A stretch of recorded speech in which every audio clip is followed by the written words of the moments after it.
welcome you into week 4 of high school football here between the Mason Comets and the Oak Hills Highlanders. We are proudly sponsored by Reach Cabinets and Remodeling, your hometown experts in turning visions into realities. My name is Isaac Varga alongside Daniel Panetti.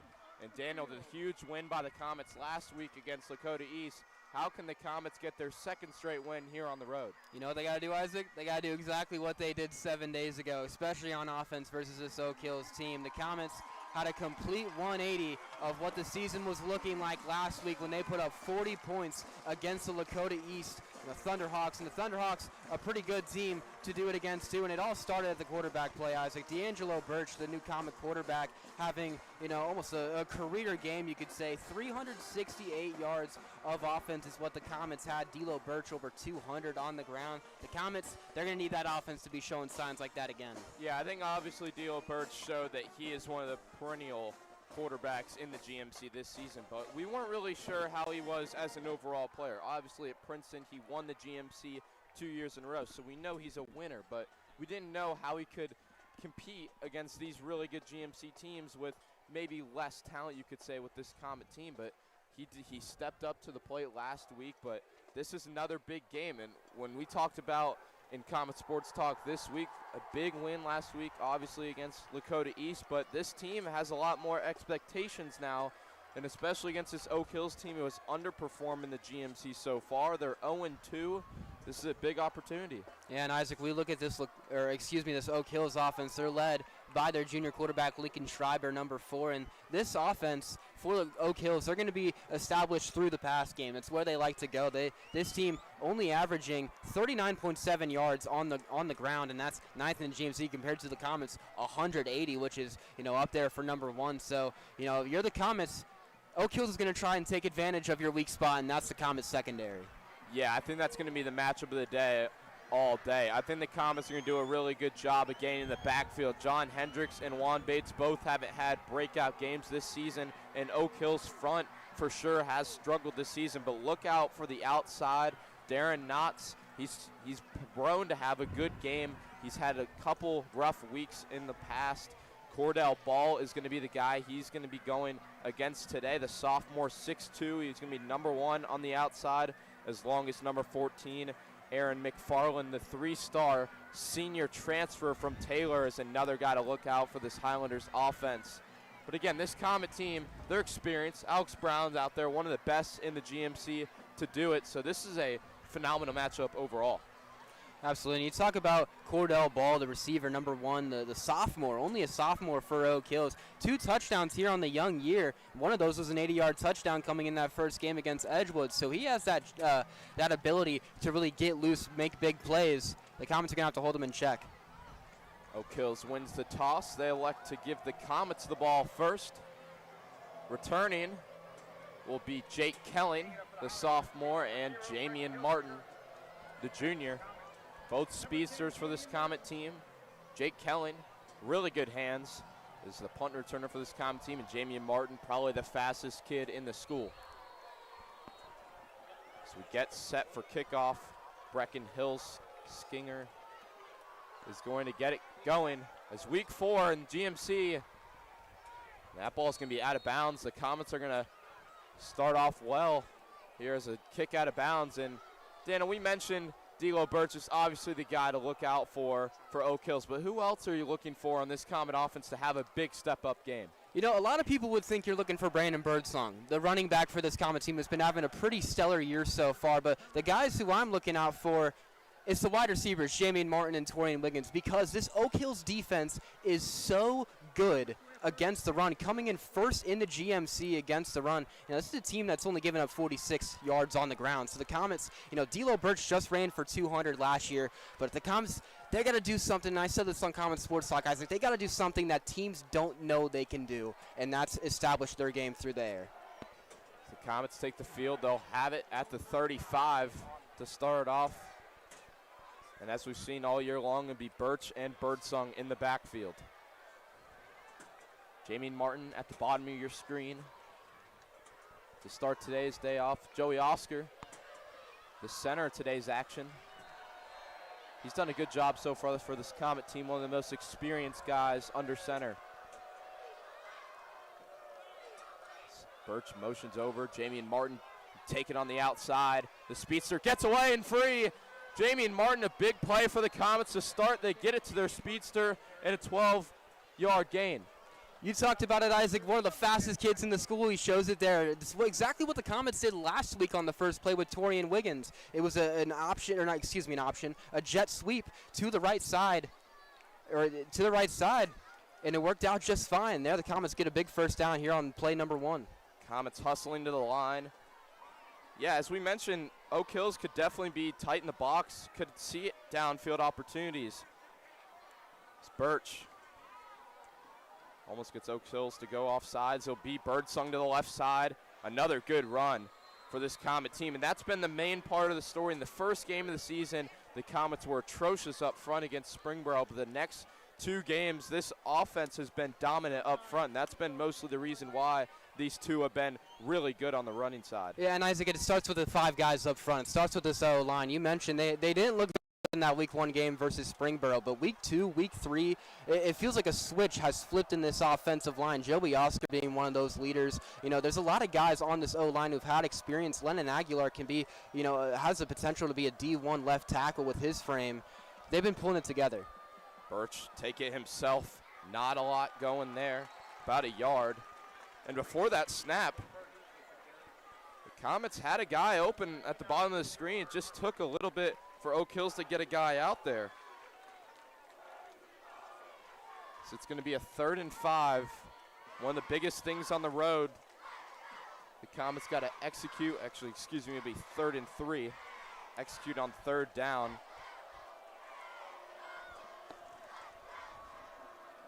Comets still yet to put this ball in the air. You got to be thinking that something's got to go through. Comets already on the Highlanders territory. 3rd and 3. Brown in motion. Looks like the Comets jumped. It will. Lennon Aguilar, as we just mentioned, jumped a little early. Now it's going to be an almost throwing situation, you'd think, here on 3rd and 8. And we've seen multiple times this year Alex Brown in there as a kind of fullback position. Kind of need an extra guy to help out Birch in that protection.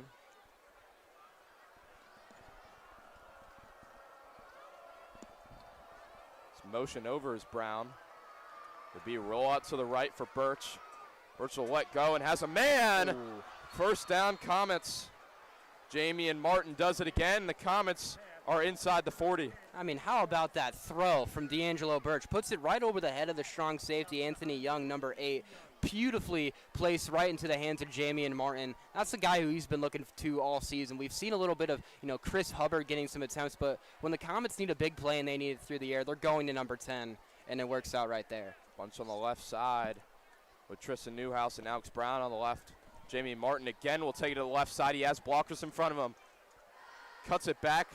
Good job there from Oak Hills to limit the play, just a couple yards on the carry. Cortez Ball, a sophomore linebacker there on the tackle. So just joined us, about 9 minutes left in this first quarter, the first drive of the game for either team. The Comets already threatening in Oak Hills territory.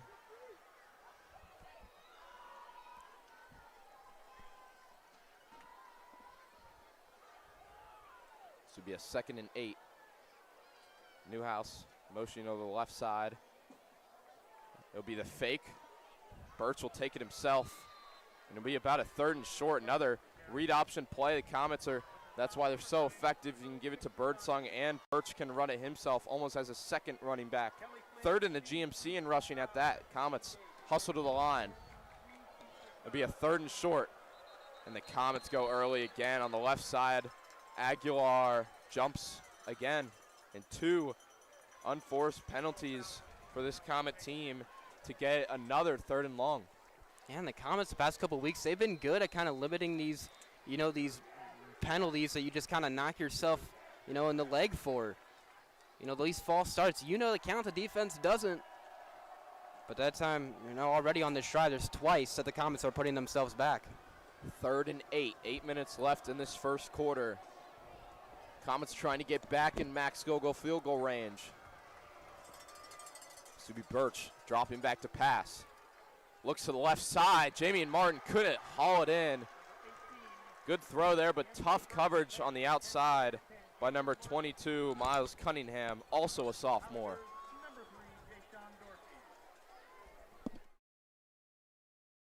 Down, it'll be a timeout from Coach Brian Kastner, the first of the day. And Daniel, on a 4th and 8 here, first drive of the game, a couple penalties to set you back. Do you think you go for it here, or do you pin Oak Hills back in their own territory? I mean, you have a great punter in D'Angelo Birch. He's shown it sometimes, but here's the thing, your punter's D'Angelo Birch. You know, he's your quarterback. He's the guy who's leading your offense. So the Comets, a lot of times over the past couple of years, since we've been in high school, Isaac, they've been very open to running those fakes, you know, catching the special teams off guard. So, you know, you're Coach Kastner, you're Coach Totilla, the new offensive coordinator for the Comets. You like outside the penalties, kind of what you've been seeing from this Comet offense. They're driving down, they're getting into Oak Hills territory, but you know, some of those flags, those false starts from Aguilar, you know, those are gonna punch you right in the mouth. And you know, we'll see what Coach Kastner does. I think you try and pin him. Yeah, we've seen multiple times this year. Birch is able to put it inside the 5 and even at the 1-yard line most times. And this Comet team, they've already got a safety this year. They got one last week, and that's one of the huge part of the game people don't think about, the reason why the Comets got the win. It looks like here the Comets will stay on offense. It could be a hard count. We'll see if the Comets go. 4th and 8, first drive of the ball game. 8 minutes to go. They will snap Hubbard, it. one-on-one. Birch on the left side, wide open is Wiggins. First down, Comets. A gutsy play by head coach Brian Kastner works out in the Comets' favor. And there you go. There's Torian Wiggins. We haven't seen him a whole lot through the air this year, but that time, that's a huge 4th down conversion for the Comets. You know, we talked to Torian a bit this week on Comets Sports Talk, and he talks so much about this morale and how, you know, this team is staying together. He's truly one of the big leaders on this team. Birdsong moves to the left side. A huge 4th down conversion there. Comets just getting started with Torian Wiggins' production here in week 4. See, it looks like Alex Cillian, our receiver. As Birdsong takes it to the inside, be a good gain on 1st down, make it about a 2nd and 7 inside the red zone in the first drive. And something you see the Comets kind of putting in a little bit of different personnel. We just saw Alex Cilli out at wide receiver, last year's backup quarterback, and it seems like what we've seen a lot from Cilli is that, you know, when he's out there, the Comets like to run a lot because he seems to be a very good outside one-on-one blocker. But now you got a 3-wide look. Got Tristan Newhouse in there in the slot. That's a flag before the play again, and it's another false start on the Comets, the 3rd of the drive. Something you never see from this team, and it's going to set them behind the sticks. Again, and at this point, you got to stay in Max Gogol's range if you don't get this in next couple of plays. Yeah, as when we mentioned Alex Cilli, he would have been quarterback 1 if D'Lo Birch didn't decide to transfer back to the Comets. As Birch will look back, he'll be a screen pass. Oh, yeah. Finds Birdsong, has guys in front of him. Birdsong to the left side, to the end zone. Touchdown, Comets. What a start for the boys in white and the Comets with a big play in the red zone. How about that? Who's the guy who's been doing it for you? If it's not D'Lo Birch, it's Brandon Birdsong. Getting it there. The screen passes have been so good for this Comet offense this year, and that time it works out, and it starts by that huge 4th down conversion to Torian Wiggins, keeping the drive alive, and the Comets, 1 drive, you're up 6. Mikey to hold, Gogol to kick.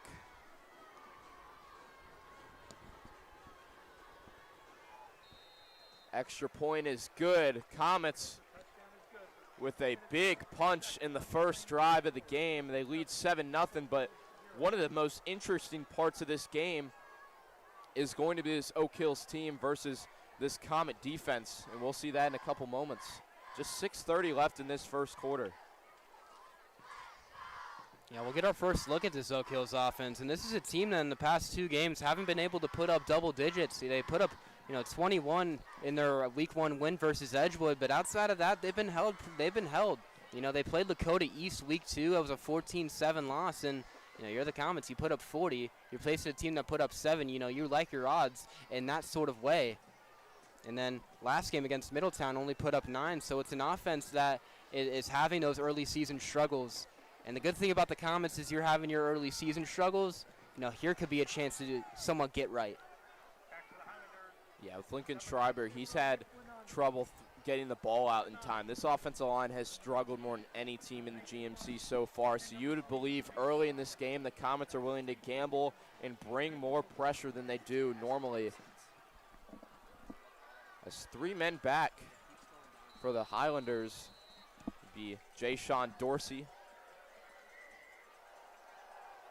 as one of the men back there, and Tyson Watt, the sophomore. Plenty of sophomore youth on this Oak Hills team. Gogol gets it away. And that one is going to go out of bounds twice. We've seen out-of-bound kicks to start off the game, but out comes Lincoln Schreiber, and this Oak Hills offense have just averaged 9 points a game in the GMC so far.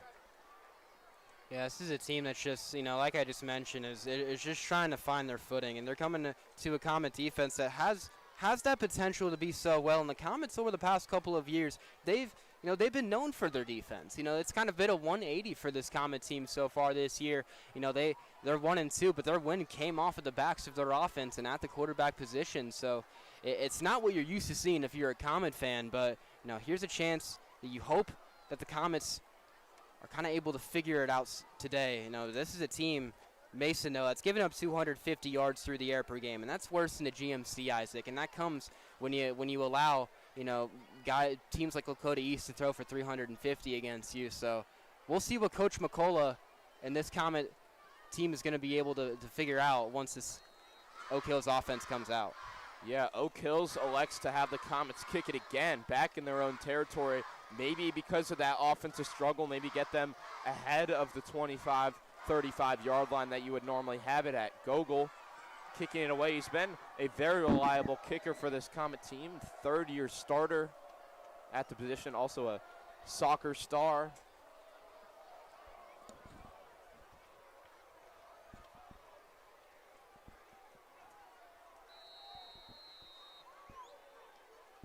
So up comes Max Gogol with the kick, and this one is way over the heads of the Highlanders. So the Highlanders end up losing 10 yards. They could have had it at the 35. They end up taking it at the 25 with just the touchback. That just shows Max Gogol has a bigger leg than you would think. It ends up biting the Highlanders to start. And you got to think, we mentioned it earlier, Jake Kelling in the secondary got the first start of his high school career last week. Emerson Bikey has been phenomenal back there. But Darren Knotts is that guy. He's going to guard your best wide receiver, and he's a first-year varsity guy. He struggled in the last couple weeks against Tyson Davis and a couple of other guys for Lakota East. As will be White and Schreiber in the backfield. Be a pitch to the right side. Comets are all over it. What a play there. Davin Muskew takes down Tyson Watt, the sophomore, and Oak Hill's going backwards to start it. Yeah, Muskew he's been having a little bit of bumps so far this year, but the last couple of games, I think, or last game, he's kind of been able to turn it up a little bit, and he's shown some open field tackling ability, which is something you love to see out of a cornerback. A guy who, Davin, not the biggest guy on the field, but, being able to just make those plays, push a guy out of bounds, or get him down in play. It's what you want to see from a perimeter guy. Oak Hill spreads it out here. It'll be Schreiber again. It'll be a run up the middle, and as we mentioned earlier in the broadcast, Oak Hill's the worst rushing team in the GMC this season, as they just get a couple there, and again, a 3rd and long for Oak Hills. Yeah, so for the Comets, it's 2 plays on defense. You like how it's going. It's this Oak Hills team, especially in the first quarter, they have not been well. They haven't scored at all in the first quarter in their first 3 games this year. Every time they do get on the board, it's towards the end. They're scoring in the 4th quarter, and that's where having a high-powered offense like the Comets, what they're showing right now, can come in super handy for an offense like Oak Hills that might be getting started late, the game can already be over. Be a fake to the right. To the left side, the ball's loose. He picks it up just before the Comets jumped on it. Huge play on defensive side. A.J. Kaler, the second-year defensive end, gets there, and it's a disaster first drive for Oak Hills.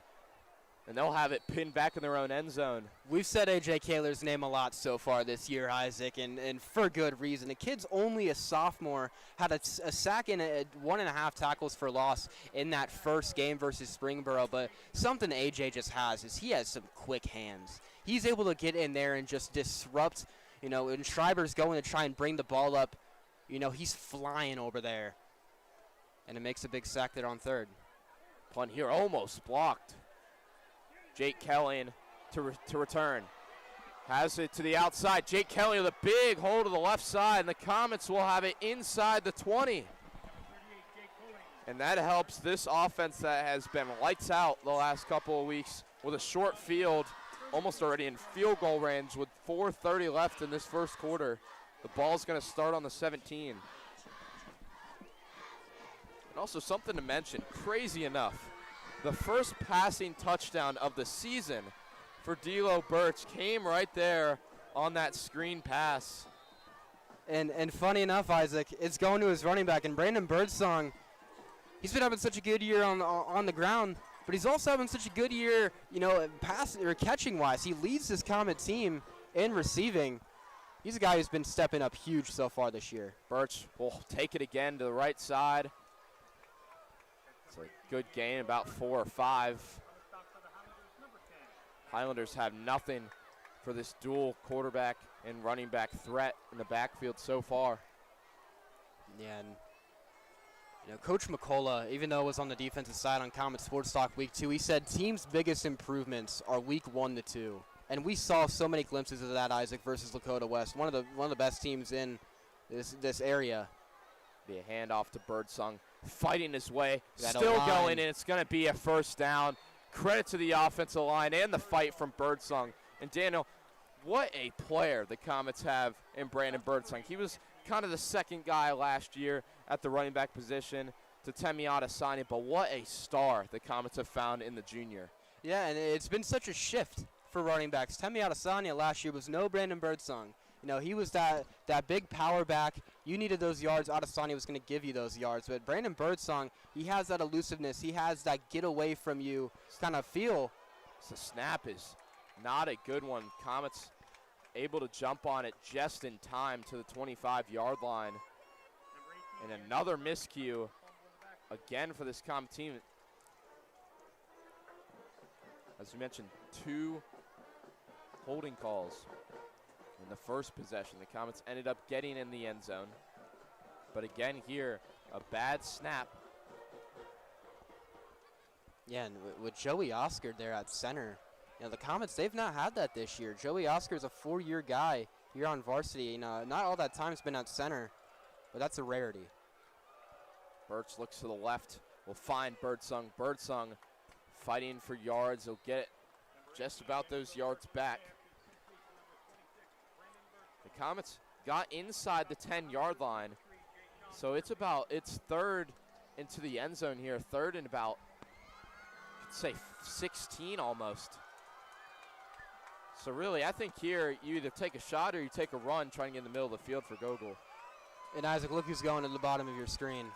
It's Chris Hubbard. It's the 6'2 receiver for the Comets who has that deep ball ability. Oak Hills has not been showing deep safety looks on him. The Comets have that far side of the field to the right. Watch an out route over there.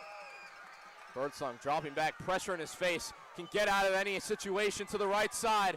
Cuts it back to the inside. Just out the 1-yard line. The improviser. I mean, talk about magic. He can do anything, but there's a reason why there was that much room on the outside the Comets might have held.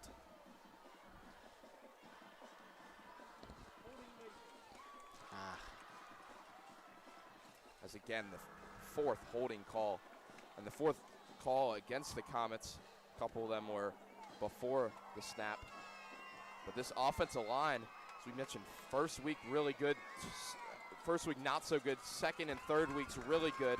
So far, you would say not so good for this team. But again, you're in Max Gogol field goal range. You cannot afford to go farther than this. This would be about a 40-yarder for the senior. Yeah, I think with this offense, you'd say more of kind of a mixed bag of what you're seeing so far. The offensive line has been able to get some pushes, get some times for D'Lo Birch. You know, on his 2 dropbacks, you know, obviously outside of that last one where he had to roll out, D'Lo's had some time, and the O-line's been able to push Birdsong a little bit, but just having those penalties, having those things you work on in practice week after week, day after day, you know, those 6 a.m. workouts and those practices aren't for nothing. You know Coach Kastner is going to be going right into those guys in the O-line, because you know you can do better. Birch will look back to throw here. Has time, steps up in the pocket, tries to find answers, and at the final second will throw it to Aiden Sheeron. Hasn't gotten almost any playing time. It's his first catch of the season. But you kind of like that there. Just a couple more breathing room for Max Gogol. Be about a 35-yarder, almost in the middle of the field. Should be good for Max Gogol here. We'll see. Yeah, and you could just see D'Lo was just trying so hard to build, you know, get time, find someone open. He was directing traffic, you know, right near the end zone. But Oak Hills, they do a nice job of keeping the thing covered. But a nice job to just get a couple yards. Mikey with the hold. Gogol with the kick. It is perfect. Max Gogol, what a kick. Plenty of room to spare. The Comets end up getting 3 with just about a minute left in this first quarter of play. It's been a dominant first quarter at that for Mason.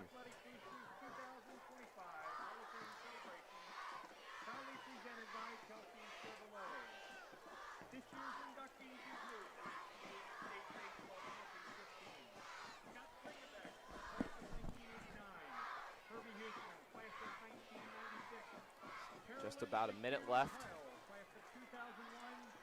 in the first quarter. Oak Hills went backwards in their first drive of the game. They went about 8 yards backwards at that.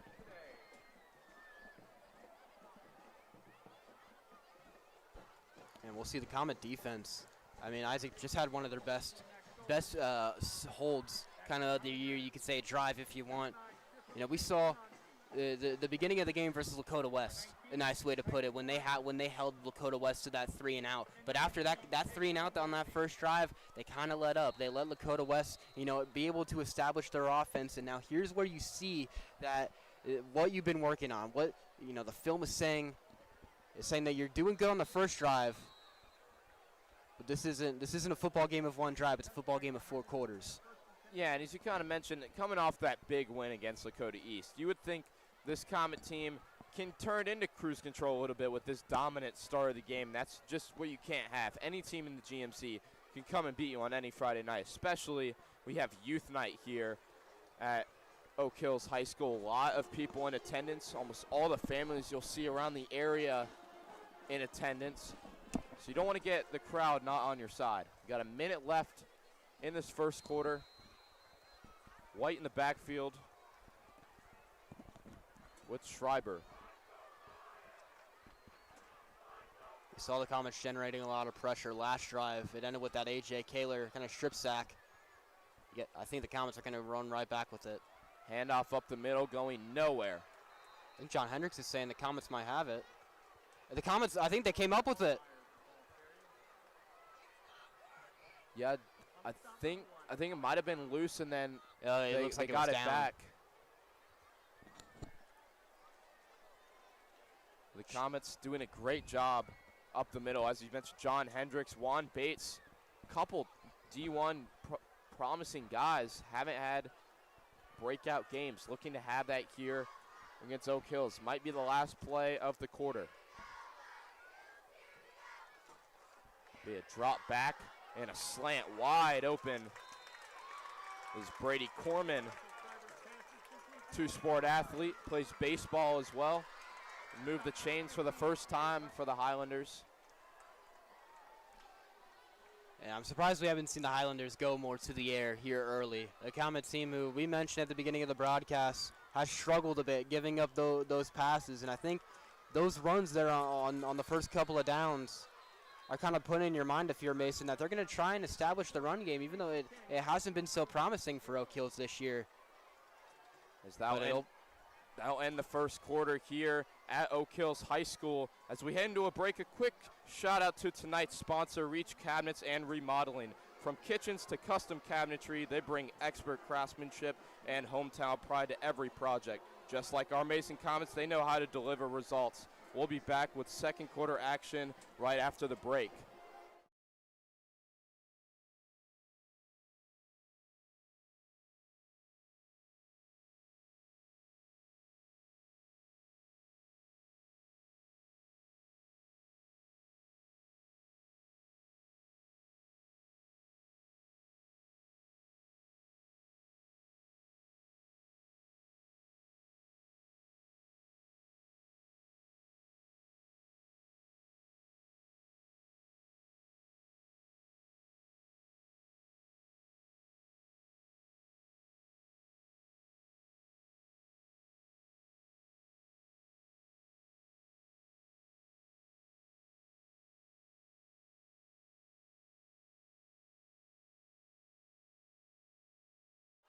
So we're back for second quarter action here at Oak Hills High School's dominance from the Comets in the first 10-0 start. Oak Hills with the first down of the game in the last play. It'll be a triple option look, and Schreiber will take it himself. Another good play on the run. It'll be about a gain of 9. There's a little bit of uniqueness from the offense. Schreiber keeping it himself on that little triple option, like you were saying. You see a lot of it in the college game.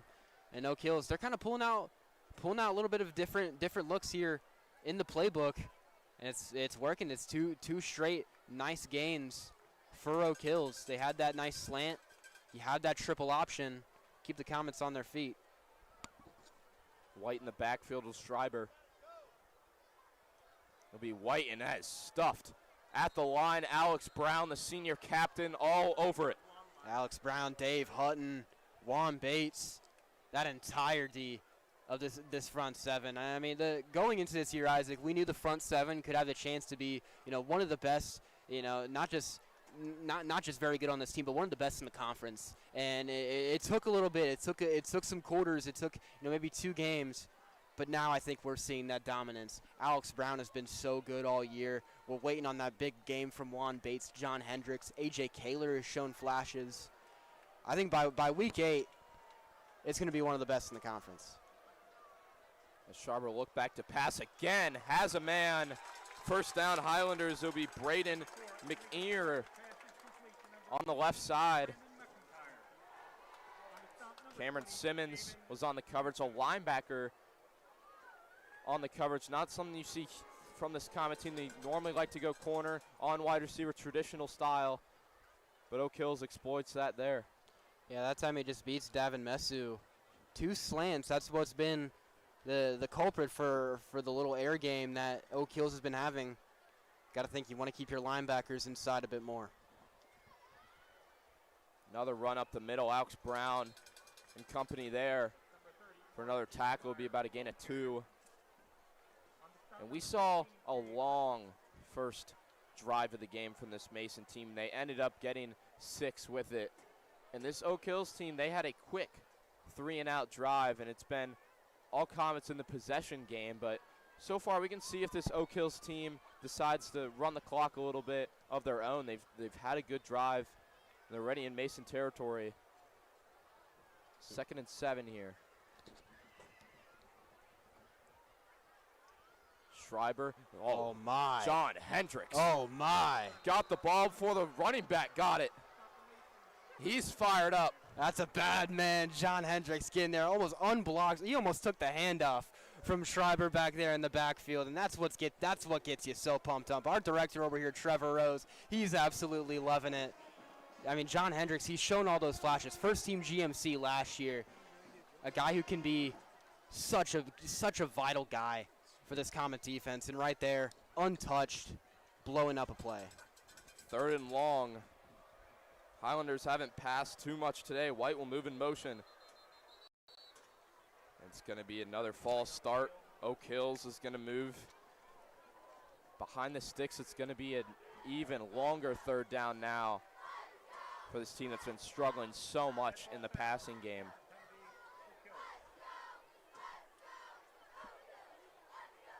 .850 left in this second quarter.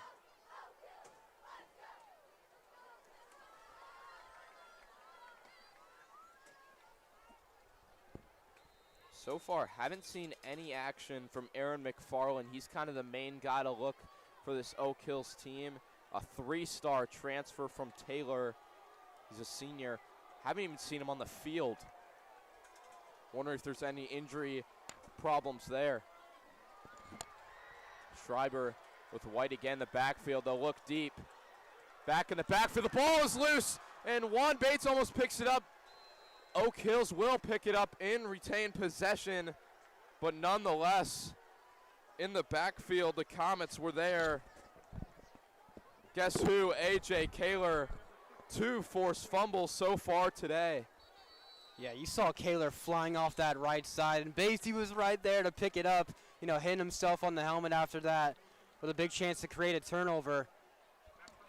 But the Comets, it forces that 4th down. They're punting this ball. The Comet front 7, I mean, they've been spectacular so far.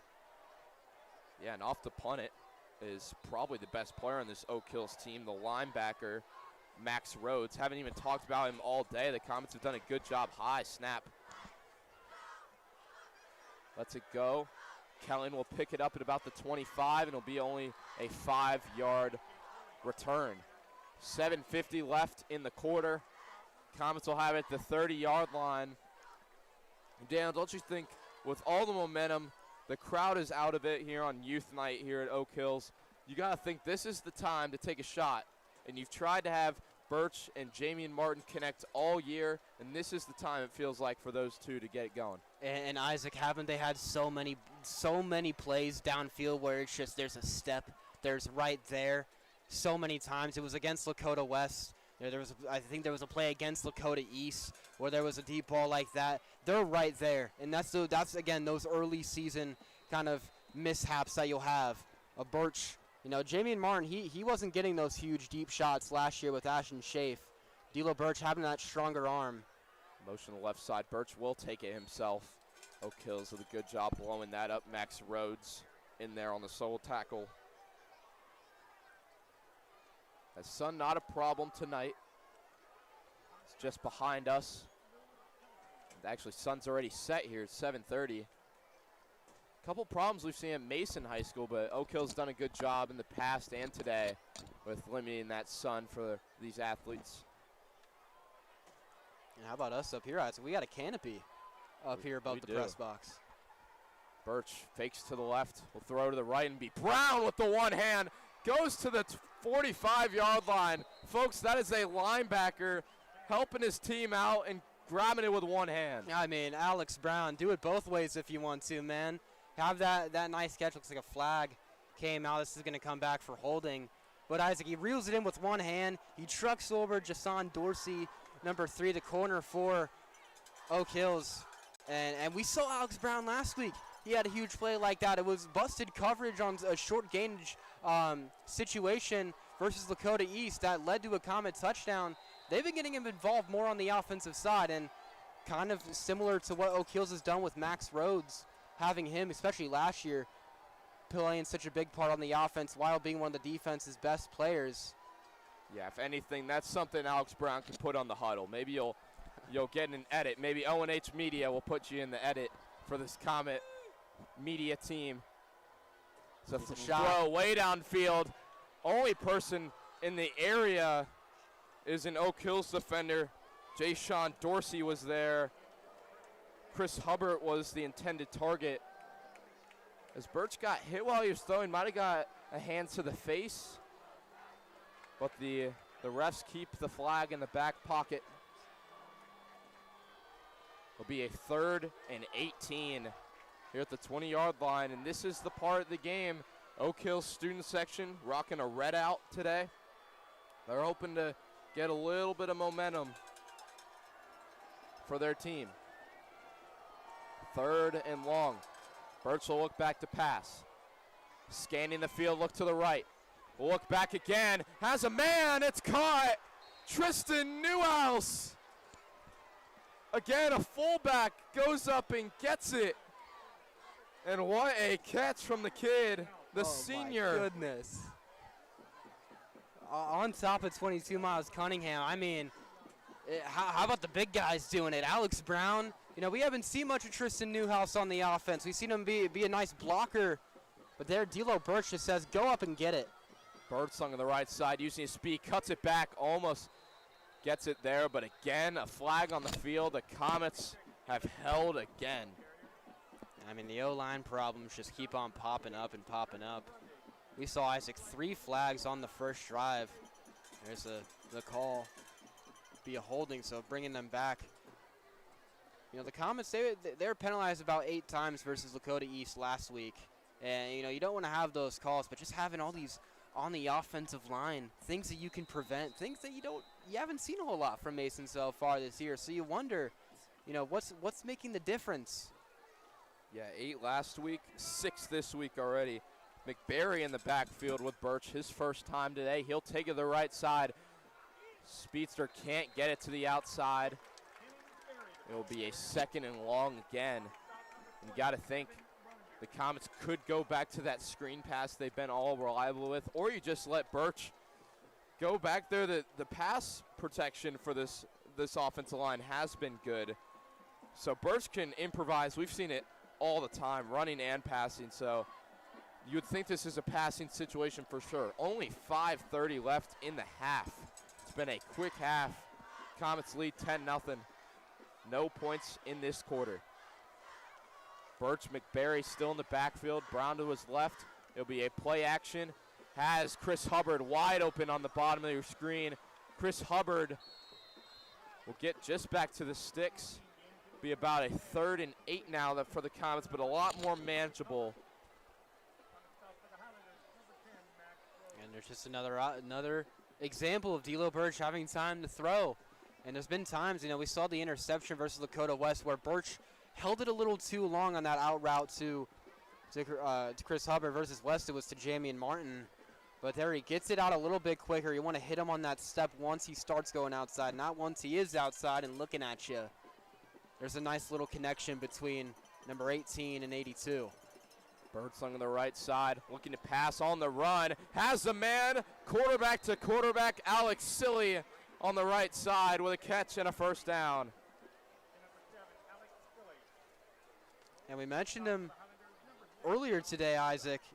Alex Silly, the guy who you said he was QB1 going into this year, but, you know, things happen, and he's been making impacts everywhere. He had that, you know, that helps with that muff punt versus Springboro in week 1 to help keep the Comets alive in that game. Birch looks back to pass and does that screen pass. Birdsong has room to run. He'll move inside the 30. It'll be an 11-yard gain. So many times the Comets have done a great job with this screen game, and it works to perfection again. Yeah, you said versus West, Isaac. That screen call, it's one of your favorites, and it's been working so well for the Comets so far today. It's what scored you that first touchdown. The Highlanders, they're not having much of an answer for it. Silly again to the left side. He'll get about 5, moving into close territory of the red zone. First look of the day that no running backs or fullbacks with Birch. He was alone in the backfield that time. This time will be about the normal look you'd see Brown in that fullback position with Birdsong. Top of your screen is Torian Wiggins looking to be one-on-one with Yan Buddha.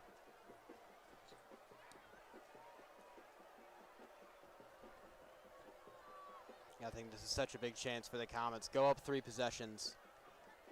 Birch will be about a triple option. Birdsong has room, cuts it back inside, spins inside the 10-yard line. And the creativity from this Comet team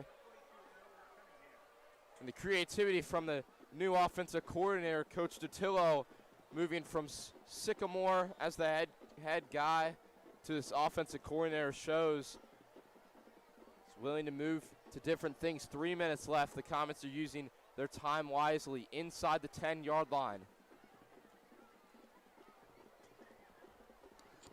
Birch to Birdsong. Birdsong moving his way inside the 5 to the 4.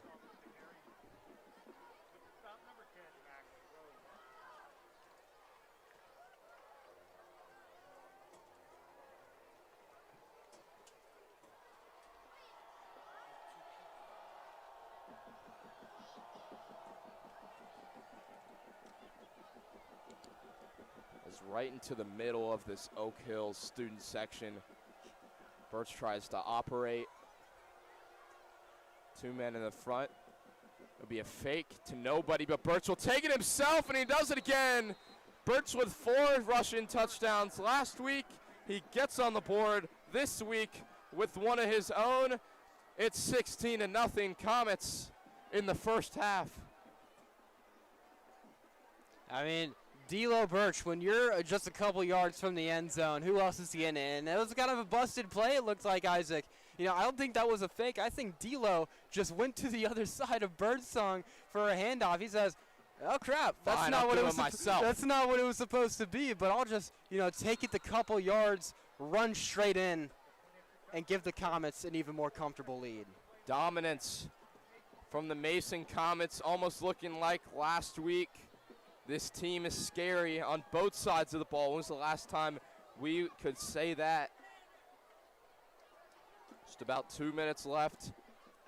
All morale is down for this Oak Hills team. They've already lost 2 games in the conference, both coming in games they could have definitely won. And now they're down on their home field, 17-0 in the first half.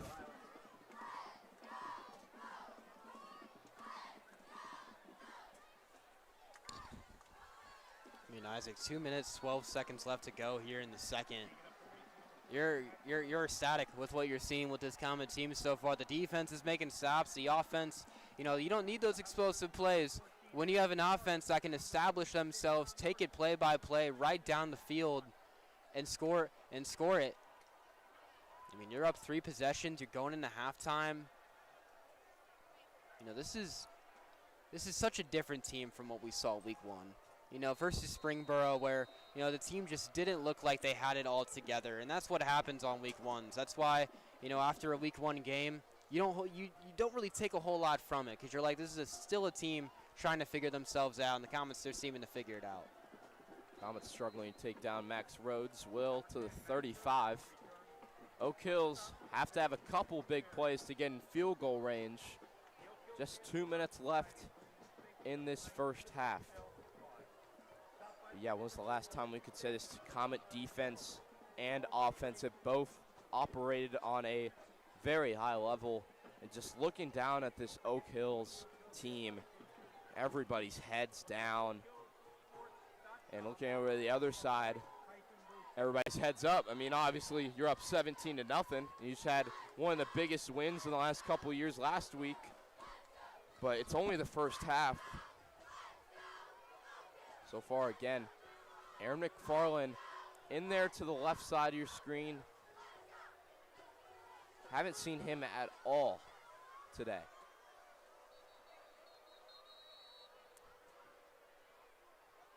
As it'll be a fault timeout, Oak Hills.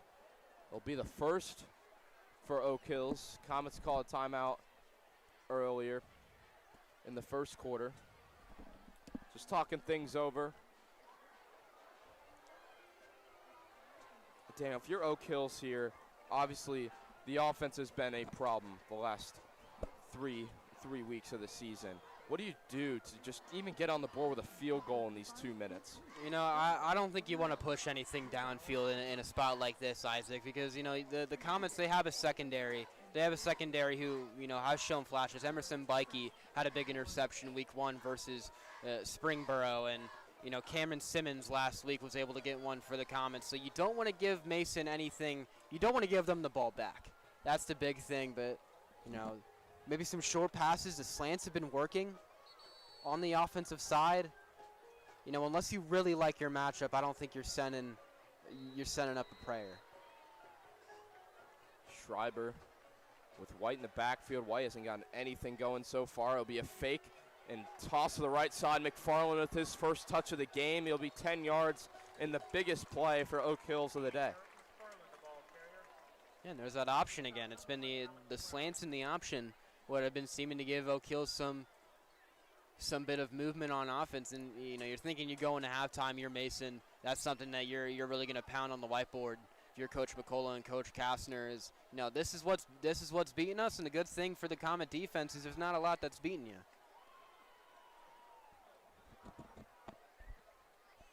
Oak Hills trying to get on the board here in the first half. It'll be another triple option to the left side and another quality carry there, the first of the day for Cooper Sweet, the junior. Small frame, but gets to the outside. 2 straight triple options for the Highlanders. Yeah, it's a nice job from 13 Jason Lewis being able to contain that outside.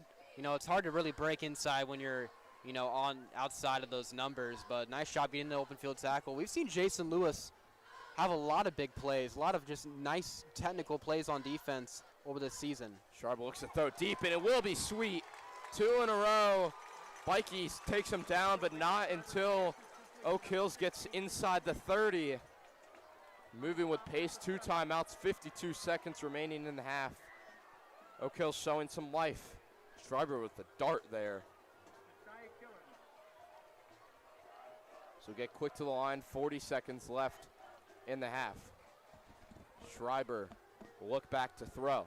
Comets everyone in his face. Brown retrieving, and Darren Knotts was there to cause the incompletion.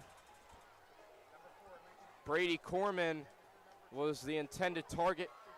Had it in his hands, but not until Darren Knotts got there. 29 seconds left in the half. And that's a big play for Darren. He's had a little bit of an up and down season so far, but he's made some nice plays. I keep mentioning the Lakota West game, but on that first drive, he had a huge explosion behind the line of scrimmage, to make a big play. That's something that's going to be big for a guy who's had a little bit of experience. And Darren Knotts last year in this game versus Oak Hills, he had an interception. Schroyer looks back to pass. Schreiber taken down behind the line. Big play again from the Comets back there. Brian O. This one of the seniors also does wrestling, kind of a smaller, stocky guy, but he is strong back there. Absolutely, Brian O. I'm hearing from guys on the football team. It's who's hitting that huge max out today. It's Brian O. A guy who is like you said, Isaac. He doesn't have the biggest frame height-wise, standing at 5'10", but he's 230 pounds, a pure man. 230 pounds of muscle back there, and having guys like him, John Hendricks, Juan Bates on that offensive line. Brian O's kind of that one who can slip through the cracks a little bit of, not a guy you're seeing a whole lot, but he's going to make a big impact. Yeah, Brian is one of those guys. I asked him in class, how are you going to play today? He told me football. That's all he lives for. Football, wrestling, that's this kid's thing. And he went out there and got the sack there, almost getting Oak Hills out of field goal range. The ball's at the 31-yard line. Would be a 46-yarder. Almost no one in high school is being able to make that. But even if Oak Hills can get 5-6 back here, could get him in that possible territory. Schreiber rolling out to the left. Comets are all there. And a big sack again. The Comets were there. It was Kaler. It was Bates. It was Hendricks. It was, the whole team in the backfield. I mean, the defensive line, give them their flowers. Give them whatever you want. A timeout from Mason, but, A.J. Kaler is running back there so quick, being led, leading the kind of the charge with the rest of the defensive line. They're just kind of eating up this offensive line for dinner right now. And you're a Comet fan. Is that not music to your ears? Yeah, this offensive line for Oak Hills, we knew that going into this game, that was their biggest flaw. And you could possibly say on paper that this Mason defensive line is their best part of their whole team. And we really haven't seen it so far this season, but we saw in the backfield there, man, everyone was there trying to get their own, and a sack there Comets with a timeout, just 13 seconds left. They got one timeout remaining. You would think this is for a possible trying to block a kick situation. Maybe Jake Kelly can take one back. But unless that, you would think the Comets knee on it. Nonetheless, Rhodes with his third punt of the day.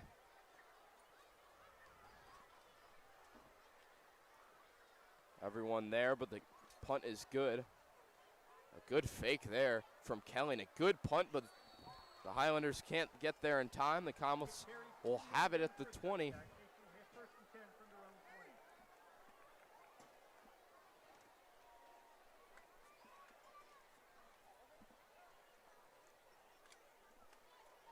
As out trots this Mason offense.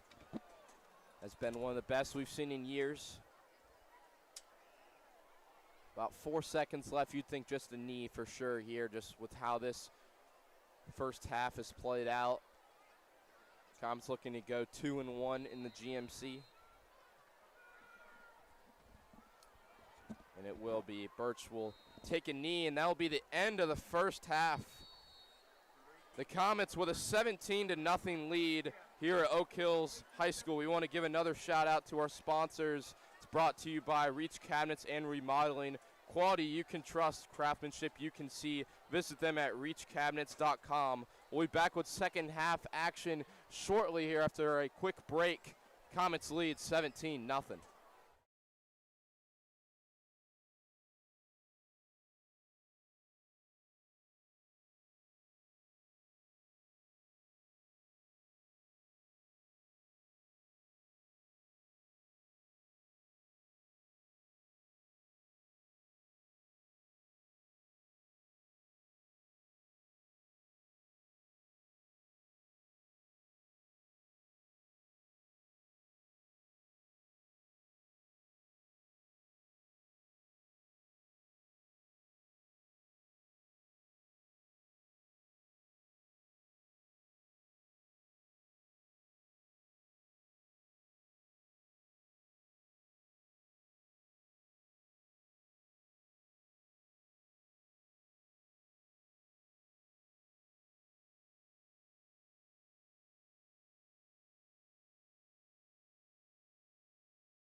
Dreaming of a kitchen or bathroom that truly reflects your style? Reach Cabinets and Remodeling is here for you. We are a one-call does-it-all company, serving the greater Cincinnati, Northern Kentucky, and Dayton areas. Visit our website or call Jerry at 513-260-2595 and let him know you saw us on Mason Sports Radio broadcast. Reach Cabinets and Remodeling, making dream remodels a reality.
Dreaming of a kitchen or bathroom that truly reflects your style? Reach Cabinets and Remodeling is here for you.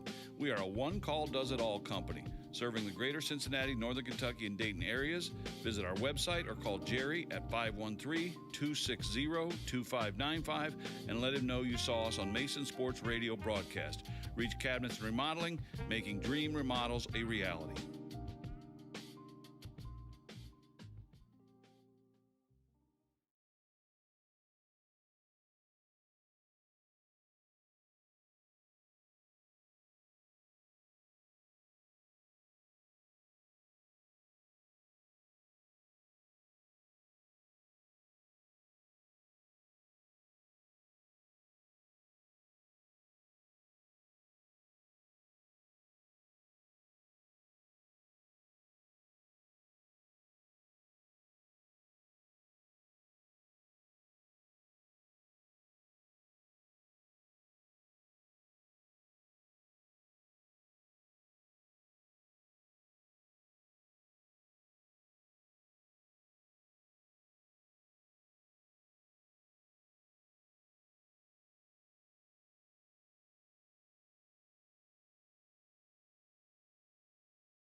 We are back for second half action here at Oak Hills High School. The Comets lead 17-0 going into the second half. My name is Isaac Varga alongside Daniel Panetti. And Daniel, the Comets had most likely probably their best first half of the season so far.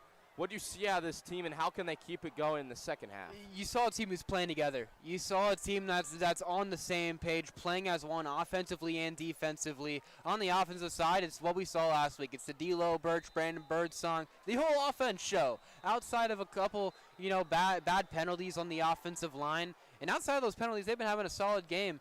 But, the offensive side, you put up 17, you're up 3 possessions. You love what you're seeing. But I think, Isaac, you're talking about the defense. A defense who's been missing their ground a little bit. A scoreless first half is what you need. Get that into the brain. Get that momentum going.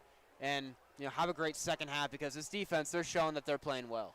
Yeah, I think something you mentioned about the penalties, that's the biggest part of, I think, this second half for Mason. I think if things go as they did in the first half, which they very could well not go that way. They might not go that way, but if they do go the same way, you have to do the little things right, and you have to stop holding on the offensive end, and you can't have any pass interferences on defense, because you got to think Oak Hills is going to let loose with some passes that they did in the first half that they were successful with. Yeah, you'd think they'd go back to that. Yes, Isaac, you kind of mentioned it. Just get those small things figured out. Eliminate the false starts, eliminate the holdings, and your offense is playing near perfect. I mean, on the defensive side, there's been 2 things that has been giving Oak Hills a bit of offense. It's the slants, those quick passes, and it's the triple options, you could say, for this Oak Hills offense. But the Comets, you're able to eliminate that, you're in a really good spot.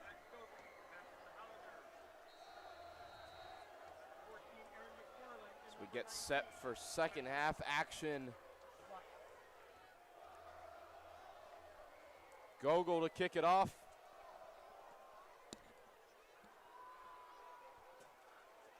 As it's taken by McFarland. McFarland at 20, looking for guys. Has an opening, almost broke it to the 35. You can see that smoke. That's from Oak Hill student section. We're getting a little rowdy at the halftime. But a big play there.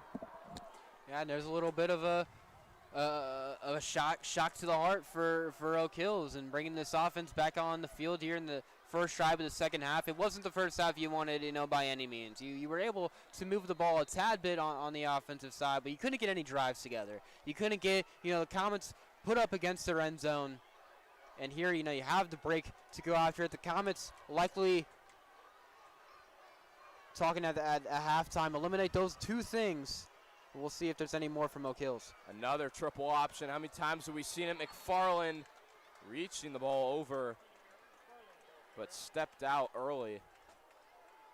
Be a gain about a couple. That's something we didn't see at all in the first half.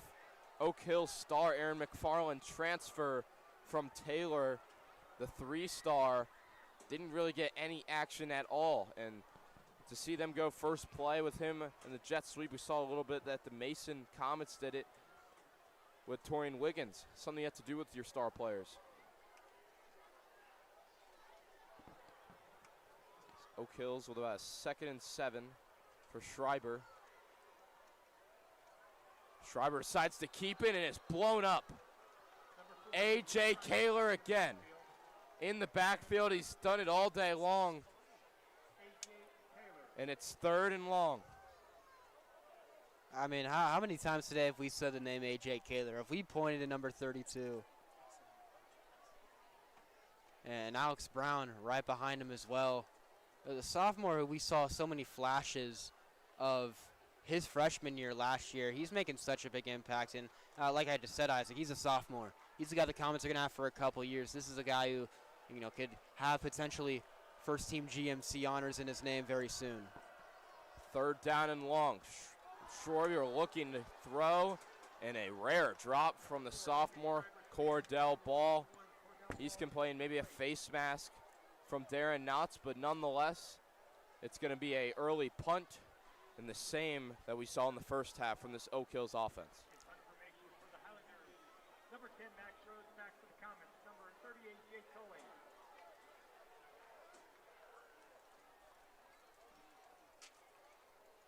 As the ball, not a good punt. The ball's partially blocked. And it takes a Comet bounce, and they're going to have it at their own 40-yard line. A disaster.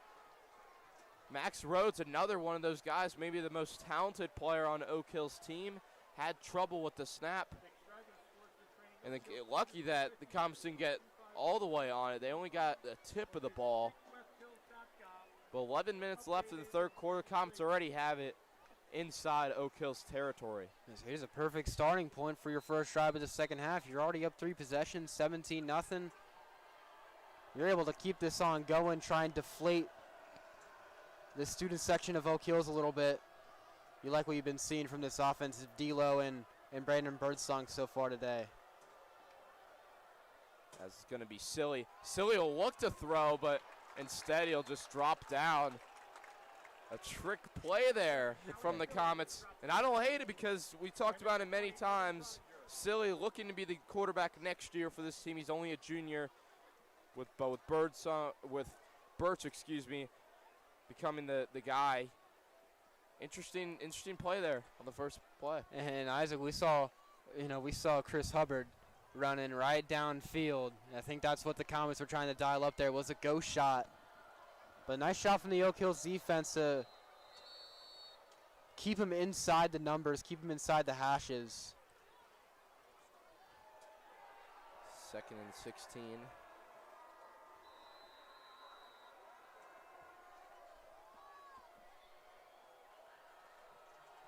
So we just reached the 10-minute mark. Be a triple option. Look, Birdsong to the right side has plenty of room. You'll get the first down and more out of bounds inside the 40. Excuse me, it'll be about a gain of 8.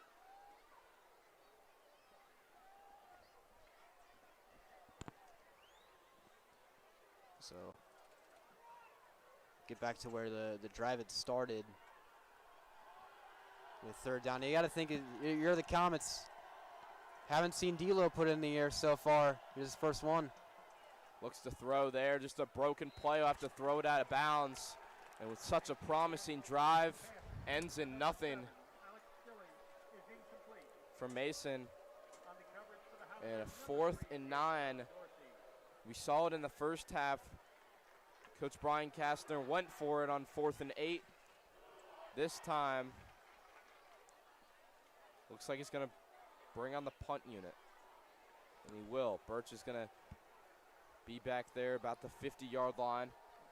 Oak Hills has nobody back there. Anthony Young will be back to return for the Highlanders.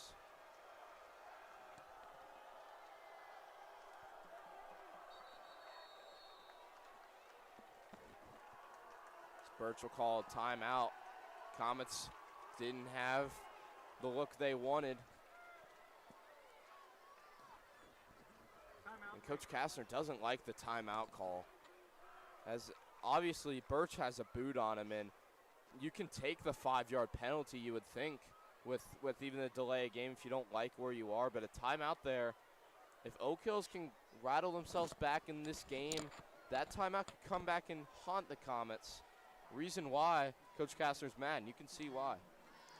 Yeah, and you like what you saw from Oak Hills in that first defensive drive. The Comets, they tried that little bit of trickery on first down with Silly, and Oak Hills, they were able to defend it. The Comets, found themselves back in the back behind the line of scrimmage a couple times, but Oak Hills were able to make a stand. And that's big coming out of halftime, being on that first drive. Coming out of halftime, it's kind of, you want to win the half. And forcing the Comets to punt on their first drive is a win. So the Comets will get a dead ball penalty as well as using their timeout. So Birch will be back at his own 40. Oscar with the snap. Snap's good. Punt is a little short, laying at the 20. He'll die there. Oak Hills will have the ball inside their own 20 at about the 18-yard line to start their second drive of the second half. Yeah, in Oak Hills we saw kind of a lot of what we saw in the first half from them. They tried the options. They tried getting a couple, quick passes out And that's what I worked in the first, but the Comets, they had a whole half to regroup, figure out, how are we going to stop this? McCullough is so good at, kind of adjusting on the fly. A guy who's such an experienced coach, he's used to, things like that. When there's one thing that's taking control of your defense, you go to halftime, you come back out, you fix it. And the Comets, the story of the first half on this defense was the front seven and the pressure. And we already saw A.J. Kaler here in this second half. The Comets are winning up there in the trenches. Schreiber takes it, looks back to pass, takes it one-on-one. It'll be Knotts tangled up with ball. And the ball was well far out of bounds, but before the throw, it looked like Knotts had him.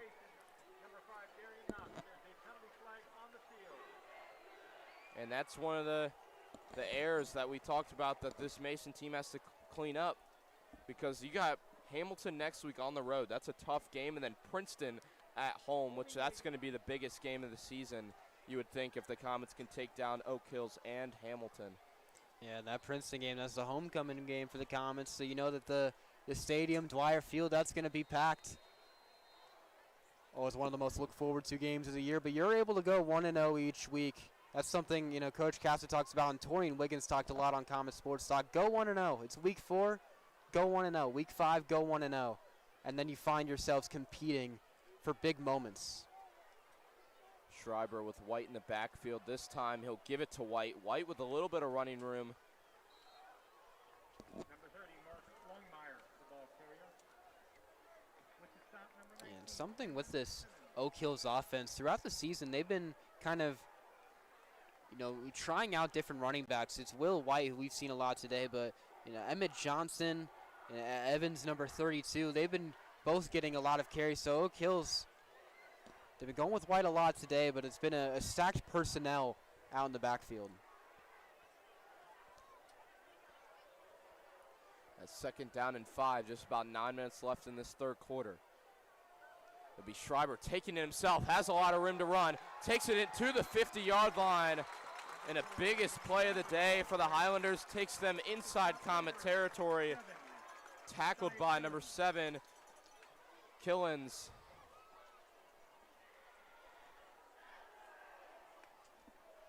And there's kind of that's that biggest play for Oak Hills today. It's the option, and with what Schreiber's been doing on those options, he's been pitching it every single time. So the Comets on the outside, they're trying to play that pitch, play the running back, and Schreiber, a nice read, takes it himself. We haven't seen a lot from him, and there's the big gain. Now they're at the midfield. Handoff up the middle. Nothing doing there.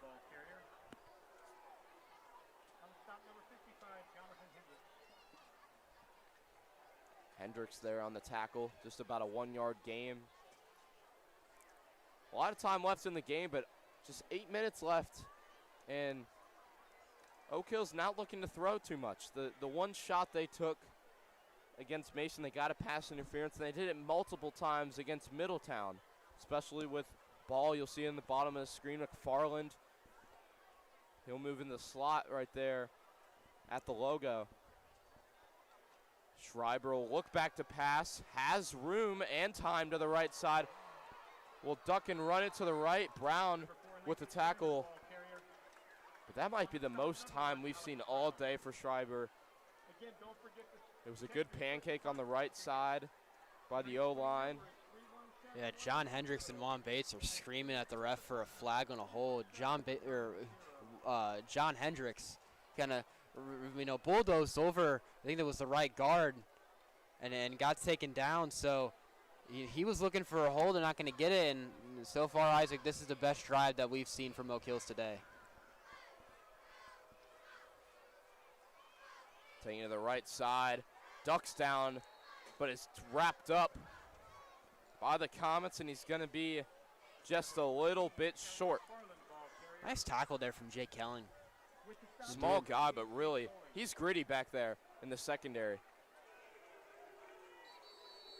I mean, talk about a athletic family.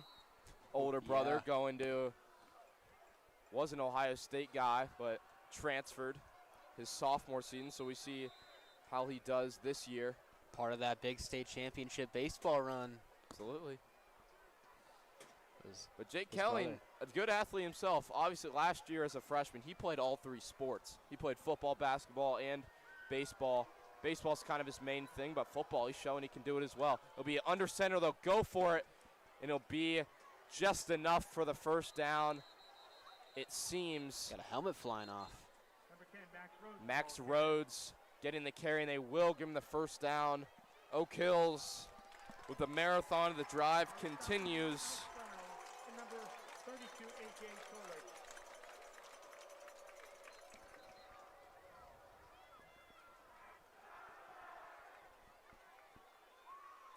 Yeah, but here's where we start to get into the point of a bend don't break, Isaac. You know, you're the Comets. You want to keep this shutout intact. You know, you're up pretty well. 6 minutes 35 left and counting here in the third. You're up 17-0. But you know this Comet defense, they've been fighting. They've been fighting all year, even if the scoreboard hasn't been saying that. So you know how much that they want to keep a shutout, keep this win streak going. And something, you know, one of them say at the beginning of the broadcast, it's been since 2013 since Oak Hills has taken down the Comets. Comets 8-0 in that run. There's a throw up the middle, wide open, and room to run. A big play. That's going to be 14 yards for number 14, Aaron McFarland, the biggest play of the day from the biggest game record that Oak Hills has. And they'll have it inside the 10 to the 6. Isaac, you were saying earlier, the offense has got to get McFarland involved. They got McFarland involved, and now they're pushing the Comets up against their goal line for the first time today. Haven't seen a whole lot of times where Oak Hills has been in the attacking seat. Up the middle is White. Just gets a couple. Running through the holes like a mouse through a wall. Nice one. Appreciate it. I've been working on it. Trying to get a couple in there. Shout out English teacher Coach Bly. English teacher. You know, it's school time. Gotta give him credit as in the academic side. There's a nice stop there for the Comets, though. They're just trying to push it in on the ground. The Comets usually are well in these spots. And tripped up. Schreiber trying to find his way into the end zone. And Alex Brown took him down. A little extracurricular at the end of the play. Dave Hutton got into it a little bit with some Highlanders. The big boys coming to the game for Oak Hills on this crucial third down and distance. 3rd and goal. Can't move the stick. It's either touchdown or 4th down. And you're Oak Hills. There's no way you're bringing out the field goal unit if it gets to 4th down. You're going 7 or you're getting nothing. Under center. Run look for sure. They'll run it to the right. Taking in the Comets stand. What a stop. In there was Moore, the sophomore, to take down Max Rhodes. And we talked about different running backs. Rhodes hasn't gotten any carries all year long. And they kind of go with the athletic specimen to try and take it in. And yeah, as you mentioned, if you're Oak Hills, a field goal gets you in a 2-possession game, but it just feels like there's not enough time at this part of the game. Yeah, I don't think a field goal is bringing you that confidence coming back. It definitely helps, but your Oak Hills, you're 1-6. It's a pitch to the right side. McFarland has room, and Oak Hills is on the board on the right side from their star, Aaron McFarland. Comets fail to get the goal line stand, and just like that, pending the extra point, this game is now 11-point game. Yeah, and McFarland, that's the guy who you've been wanting to get going if you're Oak Hills. A guy who's been, one of the top receivers on this team. He had 12 receptions, 85 yards in that, season opener versus Edgewood. 5 receptions last game versus Middletown. It took a little bit of time, but they got him going. And now you're looking at the deficit. You're down 17. It doesn't feel that bad anymore. Yeah, 17-7. Comets got to answer. There's a lot of time left in this game. The way Oak Hills has been playing defense, you would think it's a lot farther than over in this game. Now we'll get the Comet offense back on. And Isaac, last time the offense came out, they tried some things. They, dug deep into the playbook, and it just didn't work. And I think now, you have a little bit of time under your belt. Obviously you still have your foot on the pedal. You're up 10, but you have a guy like D'Lo Birch and Brandon Birdsong who cares how good of a run defense a team might have? You're still going to get that offense going through them. And we've seen the pass game work a little bit. Torian Wiggins, he had a nice catch there on that 4th down on the first drive, which led to the Comets' first couple of points. But I think we're going to see a very typical Comet drive that we've seen over the past couple of weeks. Assert the run game, short passing, because the Comets are going to want to respond back. Yeah, and as the Comet, the ball is on their side, and the game is on their side, honestly. The time and everything in the factor, but the crowd now. The crowd is into this game, and that's something you can't have if you're Mason. You got to get at least a first down in this drive. Jake Kelly with a big run there. Just take it to about the 27-yard line. Had room, but was wrapped up. Out comes D'Lo Birch and company to try and answer the call that the Highlanders set. Just about 3 minutes remaining in the 3rd quarter. Not a lot of time if Mason can conduct a long, grueling drive. Yeah, and I think the worst thing you want as a Comet is, even if you don't get any points, try and take this down to the 4th quarter. You have 3 minutes to work with. Make a drive. It's Birdsong weaving in between tacklers, nowhere to go. Oak Hills all over it. And now we can see this run defense trying to make a stand, trying to show that they're as good as advertised.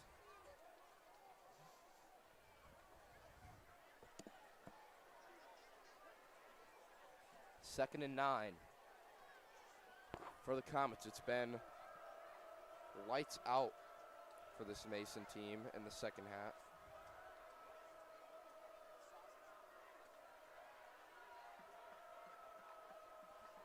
See Birch calling some adjustments. Birdsong behind him, now to his right. As Birch will take it up the middle. Not a lot to gain. He'll fall forward for an extra 1.5 yards or so to make it a 3rd down. But again, 3rd and about 6. Crowd starting to get into this game. Again, we mentioned it's youth night. It might be some of those kids' bedtimes, but maybe the parents stayed around. There's a lot of people still here at Oak Hills High School. Yeah, the youth nights can bring so much of an energy, and it's rubbing into this defense. Max Rose, Miles Cunningham, they're getting hype on the field. It's a big 3rd down. Birch looking left, rolling left, throwing down the field. Has it wide open. Torian Wiggins to the left side, stays in bounds and weaves his way to the 15. Blown coverage. Birch exploits it in a big play to switch the momentum to the Comet side. And Torian's had a quiet year. Not anymore. There's a huge play for the senior right there. Had that breakout game last year versus Sycamore, going into the end zone twice. And there's something that's going to turn the decibels down a little bit here at Oak Hills. Huge find there from Birch. Great job finding separation if you're Torian. And now you have a chance to put some points on the board. Birch and Birdsong. Moving to the right side. Birch trying to find his way up the middle. Ball is loose. And Oak Hills has it. A uncharacteristic fumble from the man with the most carries in the GMC. And Birch lets one go, and just like that, Oak Hills is fired up. And a lot of time left in this game. This game has been flipped upside down. That's how much of a difference that one play can make, Isaac. The Comets just flipped the field, go into a good spot, but it just slips out of the hands of D'Angelo Birch, and you had the perfect word for perfect word for it, Isaac, uncharacteristic. You're not seeing many fumbles from a guy like D'Lo Birch, but now you're Oak Hills. You just had your best drive of the game, found the end zone. You're only down by 10. If you're able to get a touchdown, you put this game, well, any points puts this into a one-possession game. Yeah, again, the biggest drive obviously ended in a touchdown. It took a long time for Oak Hills to get down there, but they executed. They're going to have to be a little quicker this time around. A big run up the middle, breaking tackles down to the right side. Finally, Jake Kelling takes him down, but not before the biggest run of the game for Oak Hills. It's a gain of 32 with just about a minute to go in the third quarter. Yeah, this drive is just going to be a giant test for the Comet defense. What do you have when the game's not on your side? What do you have when, you know, the opposing team and their fans are in your ear? You had such a good start to the game, but you got to find that spark, get it back into your control. Schreiber in the backfield. He'll give it up the middle. McIntyre will just take it for a couple. Haven't seen White at all in this second half. Maybe a possible injury or so, but McIntyre has done a great job filling in his spot. Might be the last play of the third quarter. Here with just about 20 seconds ticking, Oak Hills taking their time. They have the right to take their time now. They were against the clock all second half until now. This will be the last play of the third quarter. It'll be a play action pass looking deep. Ball has room. Bikey with the defense. Swat away, no flags. The experienced safety in ball hawk shows the hands there on second down to make it third down. Just 4 seconds left in the third quarter. Yeah, that's that nice job there from Emerson Bikey. They had that one-on-one look downfield. They've seen a couple times today where Oak Hills has tried to really push it down the defense of the Comets, but Emerson Bikey, he stepped into a solid role this year. Didn't have a whole lot of playing time last year, but he had that interception versus Springboro. That's a huge pass breakup there. Now it's 3rd and 7 for Oak Hills to get a big stop here, the Comets. Third down, big play. Ball open to the middle of the field, and it's going to be a first down. Oak Hills, a little bit of weak coverage, a deep zone Darren Knotts was in.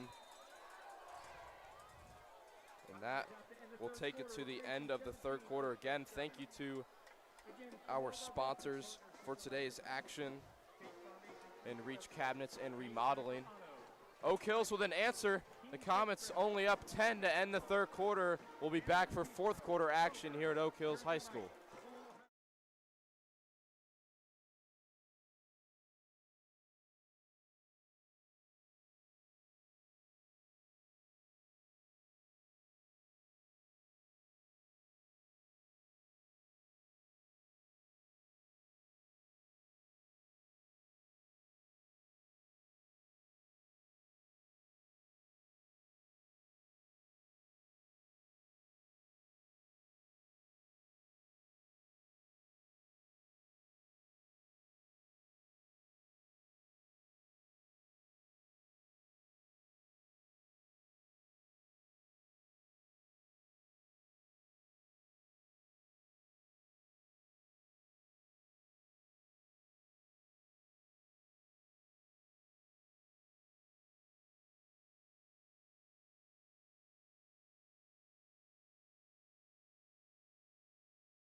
Back for fourth quarter action here. Oak Hills has taken all the momentum from the Comets. 17 to 10 lead. My name's Isaac Garter alongside Daniel Panetti. Inside of Comet territory, Lincoln Schreiber throws to the right side. It'll be ball again. Ball spinning his way to just about the 41-yard line. It'll be a gain of 7. And just again, we said it. We've said it a couple times, and we've seen it over the past couple of weeks. The Comet offense, they like to start strong. They like to start strong, get the momentum in their favor, but then kind of as the game keeps going on, as offenses get established a little bit more, they start to find the weak spots of the Comets. And the weak spot today has been the passes over the middle. Comets just haven't had much of an answer for the slants. Should be a false start on Oak Hills to start it. And Daniel, tell me if I'm wrong. In this second half, it feels like the Comets are playing a little scared, playing to not lose, as they're up 17-0, and obviously you think they're the favorite. And they definitely thought that they had this game in the bag in the first half, and it seems like when things are going wrong and momentum's not on their side, they're playing a little conservative. As we saw with that slant pass from Ball and Knotts was like 10 yards back. It seems to be a conservative game plan. Yeah, it's not what we saw versus Lakota East last week. It felt like it was attack, attack, attack for the Comets in that week 3 40-35 win. But like you said, Isaac, it seems like they're pushed back a little bit more. Schreiber looking to pass, has plenty of room on the right side. Is going to get out of bounds, but not before a holding call had John Hendricks wrapped up. And that's a big penalty. That was a big play. That would have put Oak Hills inside the 30-yard line. Instead, it moves them back and a 2nd and long.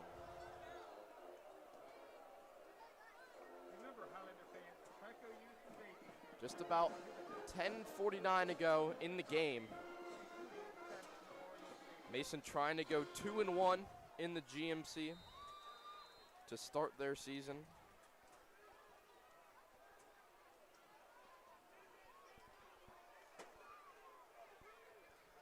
Schreiber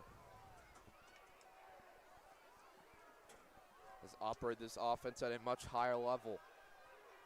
As looks to scramble and gets tripped up by John Hendricks. Will be a 3rd and long. Yeah, nice awareness of what's going on from John Hendricks. You know, Schreiber, he loves to run. Usually it's out towards the right side. That time he just tries to take it up the middle, but Hendricks, he's able to just get an arm on him, and that's enough to stop that forward momentum that Schreiber's running with. Get him a little off balanced, and that takes a big gain into just a small one, and they're still way behind the sticks. Big 3rd down. Comets got to get off the field. 10 minutes to go. 3rd and 15. Deep play down the field. Great defense by the Comets. Davin Muskew was all over Cordell Ball, and it's going to be a 4th down. And Davin Muskew, that's a huge play there from the senior. One-on-one, had that inside play. Looks like Schreiber may have underthrew him a little bit, but Muskew being there on the inside, gets some hands on it. You don't need an interception in that area of the game. Muskew just does a nice job batting it down. Get the punt team on here. Let your offense, make up for last drive. The punt from Rhodes is a good one. And Bikey hit the punter after the play. Yeah, it's going to be a horse call or a face mask on Oak Hill. So we'll see what they call here, but it should be offsetting penalties. We'll see if Bikey really got in there on that play on the punter, but if that's the case, this shouldn't be too bad against the Comets just based on that last mistake that Oak Hills made.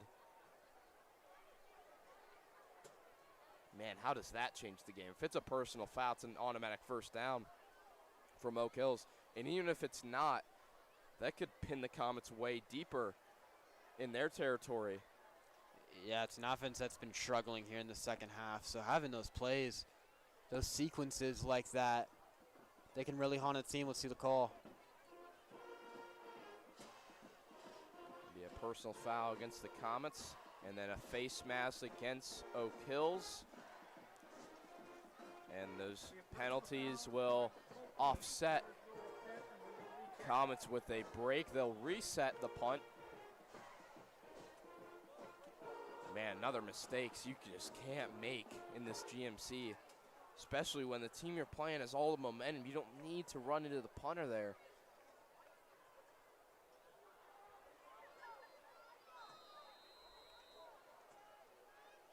So reload on the punt. This one's more of a line drive. Jake Kelling looks it back. Comets got to get out of the way, and it touches one of the Comets. Who picks it up? It's going to go the Comets' way. It looked like it might have touched a foot of Oak Hills before the Comets, but again, another miscue from Mason, something you just can't have. If that touches a Mason blocker and Oak Hills picks it up, they got the ball inside the 20. That's two bullets missed. That's a huge break for the Comets right there. They've been kind of shooting themselves in the foot a little bit here in this second half. You had the fumble. You had the personal foul in that first punt. You almost muffed the punt. Find a way to calm down. Find a way to recenter this game. Win the quarter. Still 9:39 left in this one. You put together a good drive. You can really change the narrative about this half. This half, the Comets haven't been able to run the ball. It's going to be a fake run. He's going to have an open man. Newhouse drops it. Had an amazing catch in the first half, but is that kind of fullback guy. It doesn't have too many catches on the season. Drops that one there. Yeah, it's not the most perfect throw from Birch, but it hits him in the hands. It hits you in the hands. You got to catch the ball, and Newhouse had a little bit of room there. Just a bad drop. Nice. Still got 2nd, 10 to go.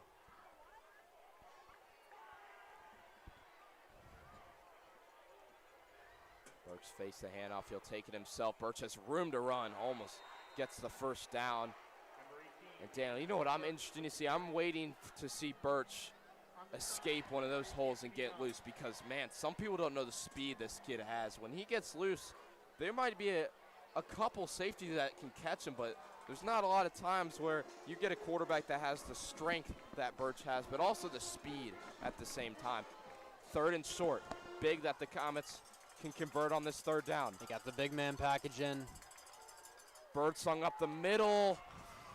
They barely got it. They'll give him forward progress. We'll see where they mark him.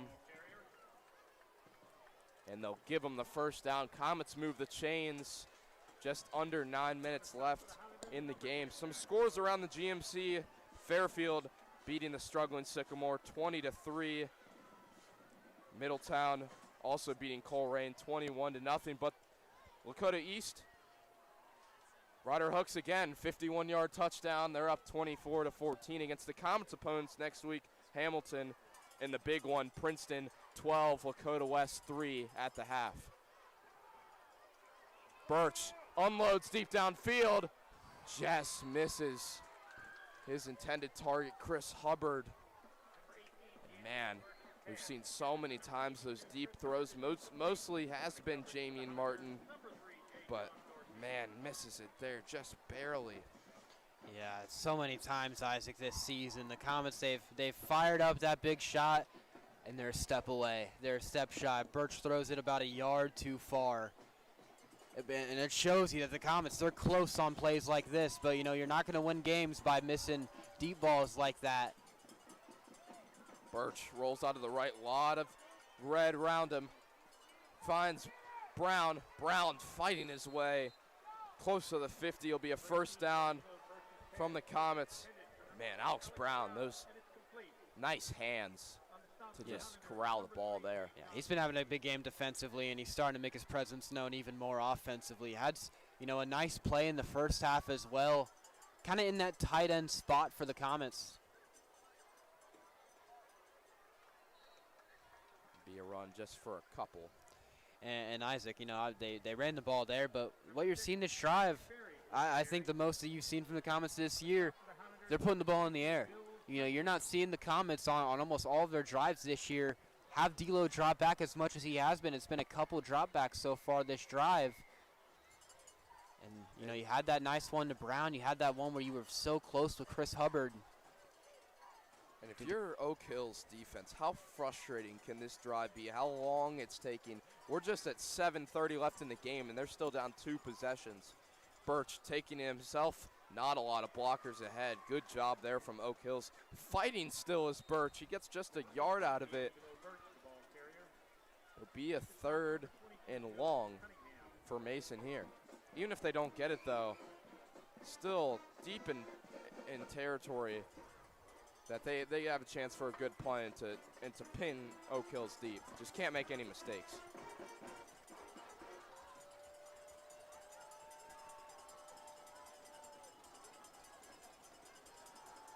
Birch with McBarry in the backfield with him. Torian Wiggins at the bottom of the screen. Silly at the top.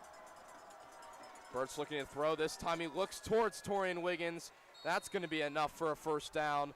Comets move the change again with Birch to Wiggins. And Torian Wiggins starting to kind of break through a little bit in this game.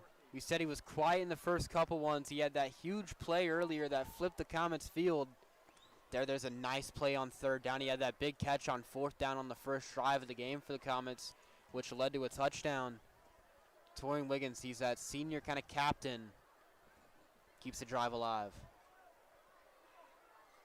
McBarry still in the backfield, motions over Alex Brown. It's going to be a legal motion.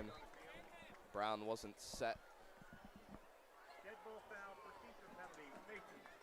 It's going to go against the Comets, 5-yard penalty.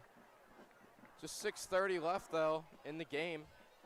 Comets, man, there were some parts in this game where you were worried for what this team could do against Oak Hills. They had all the momentum, but how good of a job they've done so far to this point in this big drive in the 4th quarter to kind of silence this crowd. Yeah, and it was Oak Hills starting to lean back a little bit, but here on this drive, the Comets, they're taking off time, and they're moving the ball well. Birch looking to throw and gets it to McBarry. McBarry, just a loss of 2, but man, it looked like he was throwing the ball away and he still found a man. Can McBarry with this first catch of the day, and the biggest part of that, the clock still moves. It's a nice catch there from McBarry too. Birch kind of zipped that thing right around head level of Cannon, and he's still able to bring it in. Like you said, Isaac, keep the chains moving. 2nd, 13 to go. Comets are going to need some yardage. Birdsong behind, moves over to the side now. Birch, I think it's a play action pass. Birch to the left. Not willing to give up on the play yet, and finally does. Throws it in the ground, and man, Birch thrown to the side. Almost hit the stands. I mean, if I've ever seen a extracurricular after the play, that might be it right there. And no sort of laundry on the field. Kastner's distraught about it. 3rd and 13, 5:49 remaining in the game. Silly and Wiggins at the bottom of the screen, none at the top for the Comets. Brown moves over. Rolling to the right is Birch. Birch lets it fly. Incomplete. Good defense. And after the play, oh, what a bad mistake from Oak Hills. It's not going to be pass interference yet. It's going to be worse.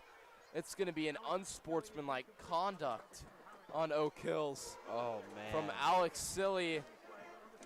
Well, given to Alex Silly, and just a mistake you can't have on 4th down. That would have given them the ball back. And unless they pick up the flag, man, what a mistake that would be. Yeah, it was 3rd and long for the Comets, and you know you're about to force the punt. Birch trying to kind of force it into Alex Silly. They're on the right side, and it's good coverage. You know, all looks well for the Oak Hills defense, but if this flag stands, man, that's a soul crusher for Oak Hills. See it where they spot it. As Coach Kastner wants every bit of this explanation. As they'll give them the pass interference. Interesting, they threw it after the ball even hit the ground, and even after they celebrated the play. So you would have thought it would have been unsportsmanlike. He kind of looked down at Silly after the play, but I guess just a late call overall. Hamilton with a big comeback here against Lakota East. Lakota East has struggled the last 3 weeks. They barely took down this Oak Hills team. Obviously, Mason took them down, but now they're down against Hamilton. Yeah, and like you said, the Comets, they got to go into Hamilton next week. That's a big game in the GMC. That you had. That's always a big game. Yeah, Princeton, Lakota West this week too. Would be nice as a Comet fan if Princeton can get that done. Just in later talk. So run up the middle. Big run from the Comets. It's going to be Torian Wiggins. Finds his way in the end zone. An end around misdirection. The Comets find a way to get in the end zone. And the silencer from Torian Wiggins. Comets lead 23-7. There's a play. Your senior Torian Wiggins. You've been wanting to see him, have those big plays all year, and you saw flashes of it. You saw it huge last year against teams like Sycamore. So many big plays today. Had that 4th down catch. Had that, field flipper, earlier this half, and that time fighting his way into the end zone. Man, if that doesn't restore a little bit of fire into the Mason Comets, I don't know what's going to. Because this half was looking all Oak Hills, and now Mason, they're pulling away. Extracurricular after the play, but it doesn't matter. Extra point is good. The Comets lead by 17, a comfortable amount to think you have the win. Just about 5:30 left in the game.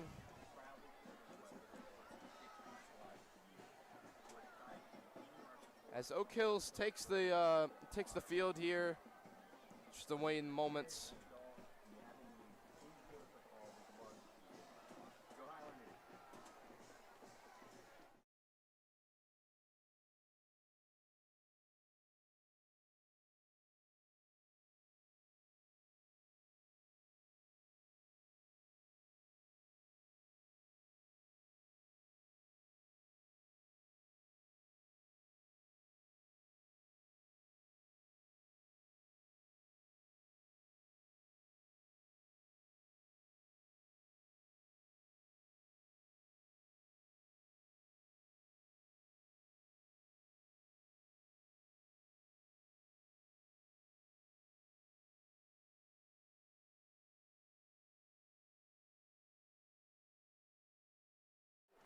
We're back here at Oak Hills High School. Alex Brown was down the field. He ends up being okay. He's going to run off the field. Scary call there from the captain. But nonetheless, Comets with a big stand and a big drive there in that possession. Absolutely, and you cap it off with a big touchdown there from Torian Wiggins. And the Comets, that's kind of a drive that we saw in the first half. That's the Comets that we saw versus Lakota East. And now you find yourself with a very comfortable lead. You're up by 17 here in the fourth quarter, 5 minutes, 35 to go. You think this game is pretty much in your hands. You like the performance you've been seeing. There's things that you're going to take out of this game and say, hey, we can work on, we can bring into Hamilton next week because you got another road game. But overall, with how shaky the defense has looked at times, they've only given up 7 points. Yeah, as a Comets fan, you got to think that Mason will have enough to win this game, but maybe the best news of the day, looking at the score in the live stream, Princeton has muffed a punt here at the 10-yard line.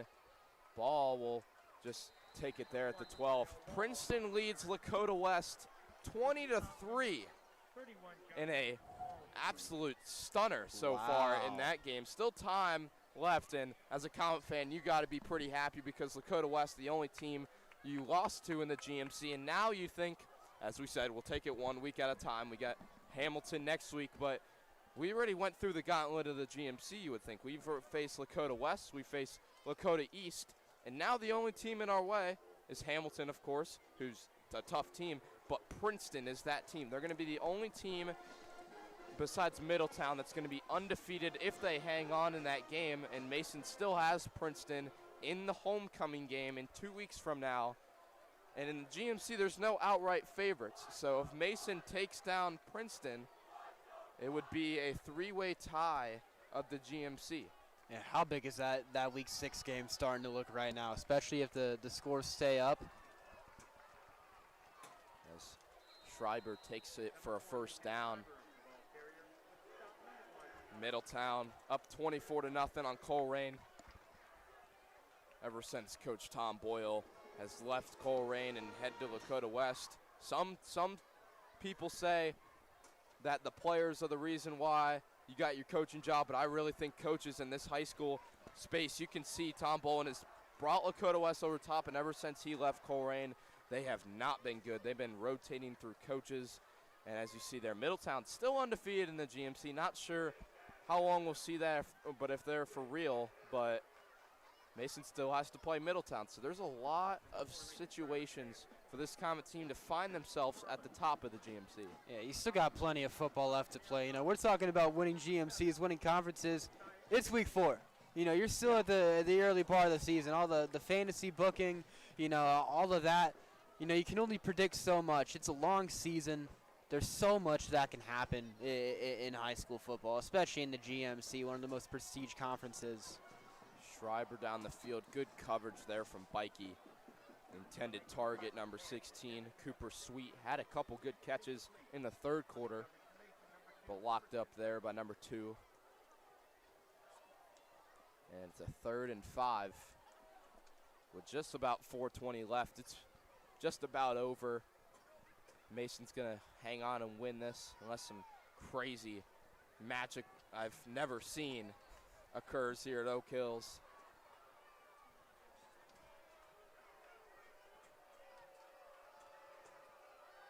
It's going to be a screen pass to the right side. Ball has a lot of room. Ball's going to go inside Comet territory, and the ball is loose. Jarred free. Darren Knotts picks up his second fumble recovery of the season, and it was Dave Hutton on the strip. And just like that, a big play from Ball. The second recovery from Darren Knotts. The Comets have the ball again.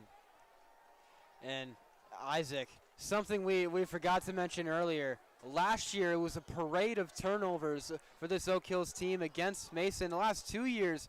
But last year, Oak Hills, they turned the ball over 5 times. The year before that, they turned the ball over 5 times. It's 10 in the past 2 years. And the Comets, they get a big turnover. That seals the game right there. It was looking to be a solid pickup there for the Highlanders, but that ball security comes in big. Now the Comets, you can take your time here. Yeah, that's the 3rd time Oak Hills has fumbled the ball today. It's Torian Wiggins to the left side. He gets lit up in the backfield. He'll just get back to the line of scrimmage. That's something to see. You can't have anybody on this Comet team missing, especially in situations like this where it's pretty much trash, garbage time. Yeah, you can try and maybe get some other guys in. 3:40 left and counting here in the 4th. Give Silly a chance under center. Kid deserves it. He's been having a very solid game on both sides.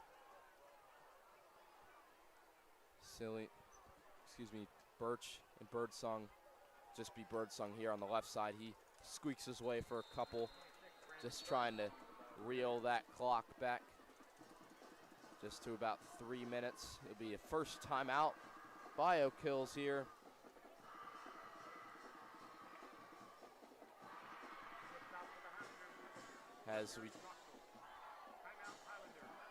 First timeout, you'd think it's just to get the 3rd down, get off the field here, just see your offense one last time.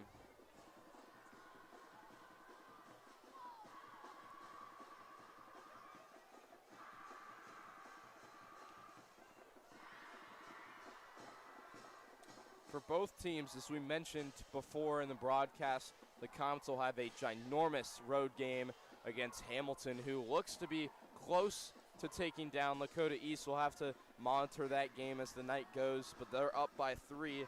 Mason will go to Hamilton next week, and Oak Hills will go to Colerain to try and get right in that game. So Lakota East has taken the lead.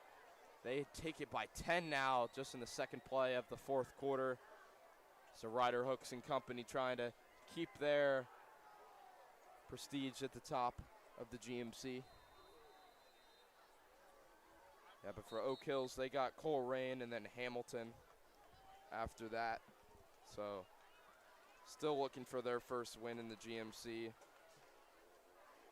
It's been a rough year overall for a team that's usually in the middle of the pack, kind of the same as the Comets most of the time. Edgewood's their only win this year, and Edgewood, no disrespect, has never really been that team. Yeah, especially going up. You know, those out of conference games, you know, they can be fun, but they're not as important as those GMC ones. As Newhouse trapped it a little bit. Birch down momentarily, but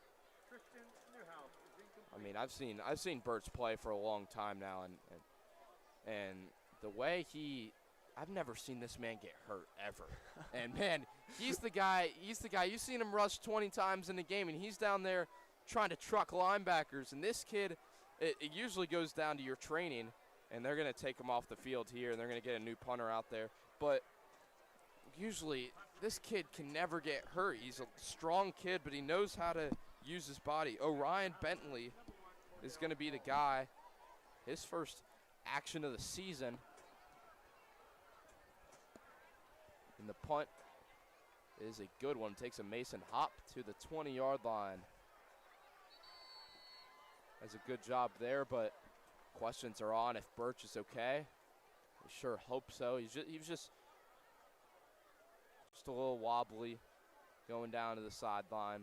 But just about 3 minutes left. It's all but over for this Mason team. Yeah, and you think no matter what the condition for D'Lo Birch is on the sideline, there's no reason to have him, out in this game. If the Comets do get the ball back, you bring in the other guys to kind of fill that role. The Comets, they have this one, but with D'Lo, like you were saying, that's a durable football player. That's a guy who'll take hits and he'll pop back up for the next snap.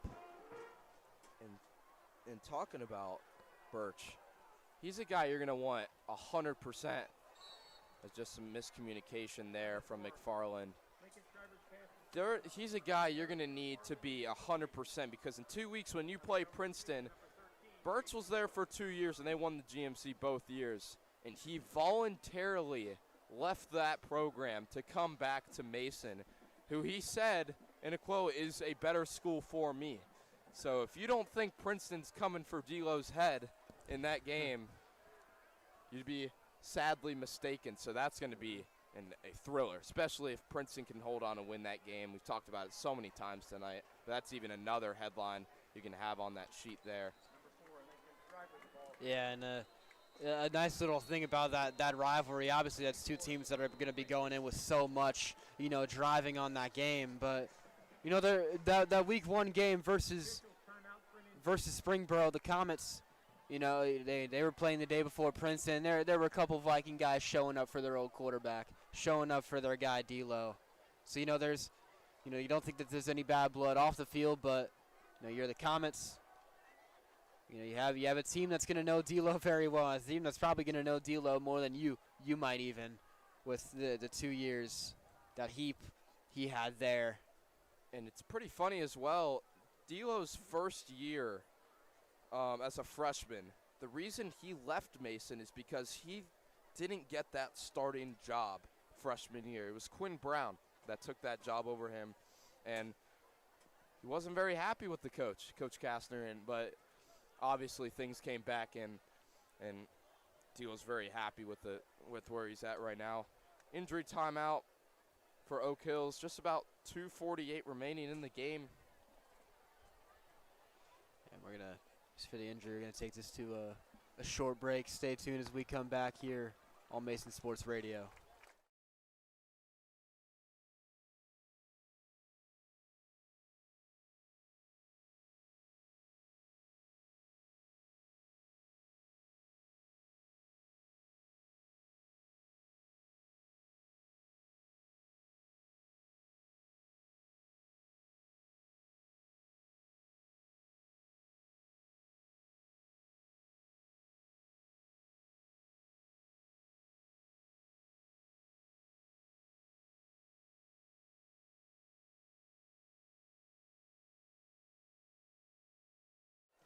Back here at Oak Hills High School, 2:48 remaining in the game.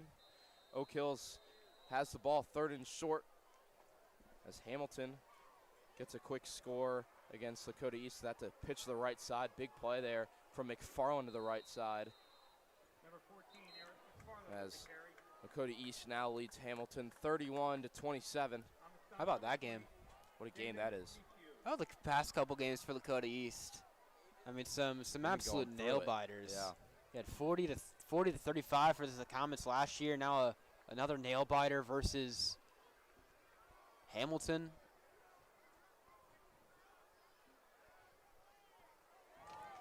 It's a good play there. About a 15-yard game. Goes to McFarland. Yeah, nice throw there. Puts it right over the head of Killens, number 7 of the Comets. And it's Oak Hills offense, they're moving quick. Stop number 2, Emerson The referees are going to talk it over. and number 13, Jason Lewis. Here as Princeton, same score, 20-3. There's just about 11 minutes left in the game in the 4th quarter. So Lakota West is going to need to mount a comeback. Tyson Davis, incumbent, he's been phenomenal the last couple games. And Princeton, credit to them, they put the toughest team you could put probably in the state of Ohio. It's a sack there from Juan Bates. Good job there from the senior. But they put probably the toughest team in the Moeller Crusaders on their schedule in first game. And they know that they have that ability to compete with Moeller, and they did, but it was turnover problems for them, and it's good to see that they're coming back and they're still the same old Princeton that we've seen the last couple of years. Yeah, it makes you excited for that Week 6 game. Homecoming game, you know, so much already brought into the homecoming atmosphere, and then, you know, having the go along with it, that it's potentially one of the biggest games of the season for the Comets. You know, like we've mentioned, they still have a tough hurdle. You know, they're going for a mountain, but they got a hill next week in Hamilton. You know, we're trying a team that's playing Lakota East very similar to how Mason played them last year. This Comet team, you know, you get out the rest of this game, improve to 2-2 on the year, now 2 minutes 4 seconds. What a difference, the difference between 2-2 and 1-3. And even the difference between 1-2 and 0-3. That win last week was huge for Mason as Bates gets in the backfield again. Juan Bates. By number 12 is Juan Bates. How about the strive Juan Bates is having? It's been quiet for him this year. A guy who, you know, so highly talented for this Comet team. You know, Bates is a guy who has all that power. He's been waiting for those couple plays, those couple snaps to really find that. And you think he's finding it here. Schreiber just gets it down to Cordell Ball. Just going to be a couple yards. That was a 3rd and 26 there, as it's going to be the final timeout for Oak Hills in the game. Timeout, Oak Hills. Interesting to see what they're going to draw up here. If it's whether they're talking about punt formation or if they're thinking about going on a 4th and 19. And we look at Oak Hills next week. They go out to Coleraine. So, you know, likely a game where you can get right. It's going to be a 3rd straight loss for the Highlanders after starting out 1-0. And it's going to be the 3rd straight week, most likely, that the Highlanders haven't been able to put up double-digit points. You know, you had 7 versus East, 9 versus Middletown, and what's looking to be 7 against the Comets. So you go to Coleraine, you know, you have, you know, still some of the hardest part of your schedule is still got Hamilton, Princeton, Lakota West, you know, to go against them. But and by the way, Daniel, talk about that Princeton game. That's at Lakota West, which makes it even crazier. yeah, that we were there. Princeton team's a real deal, man. We were there a couple weeks ago when the Comets had to travel down there for week 2, and it's a bit of an atmosphere.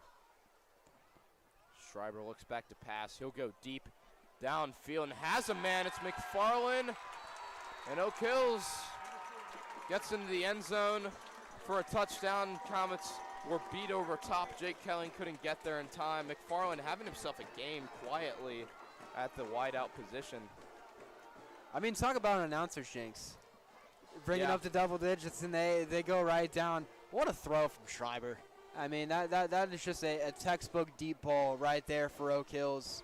And, so 1:16 left. It'd still take a bit of a miracle to come back on this, but there's something to end the game on a good note, your Oak Hills. Last minute of the game, you have that big play, get the student section, up on their feet. Something you can take into next week, take into practice. You're looking at film, there's that bright spot we bring in the Coleraine week. And for the Comets, that's been what's killing them this year. The coverage, the team that came into today, allowing around 250 yards per game through the air, and it's because of plays like that. We've seen a lot of times over the middle where Oak Hills has been able to beat this Comet defense there. It's just that 1-and-1. My guy wants it more than your guy does. But now we'll see the onside kick. If the Comets recover this, maybe a new look of an offense. There's a nice little response there from the Highlanders. Yeah, the Comets called a timeout. It looks like Oak Hills is going to go for the two-point conversion. No reason not to. I mean, one of the most important things that people don't even think about, what's that play you're going to run in a two-point conversion? And it's nothing that you can't practice, especially in a situation where it doesn't necessarily mean a whole ton besides the score differential. 24-13, 13 and 1:16 remaining in the game. With the two-point conversion, still be a 9-point game, so still 2 possessions. Schreiber looking back to pass, has a man to the right side, and the Comets just can't tackle there on the right side. The two-point conversion's good. The lead will be 24-15. Comets now, as we'll wait to see. It's actually, they called him at the 1-yard line, out of bounds the previous play. Actually give him the touchdown there. Interesting, both referees on the touchdown before that, we thought both had their hands up. It was, Must have been talking signaled about it. It was signaled as a touchdown. It looks like they had just taken it back, but that time they're able to get into the end zone. He gets away from Jake Kelling trying to make that tackle.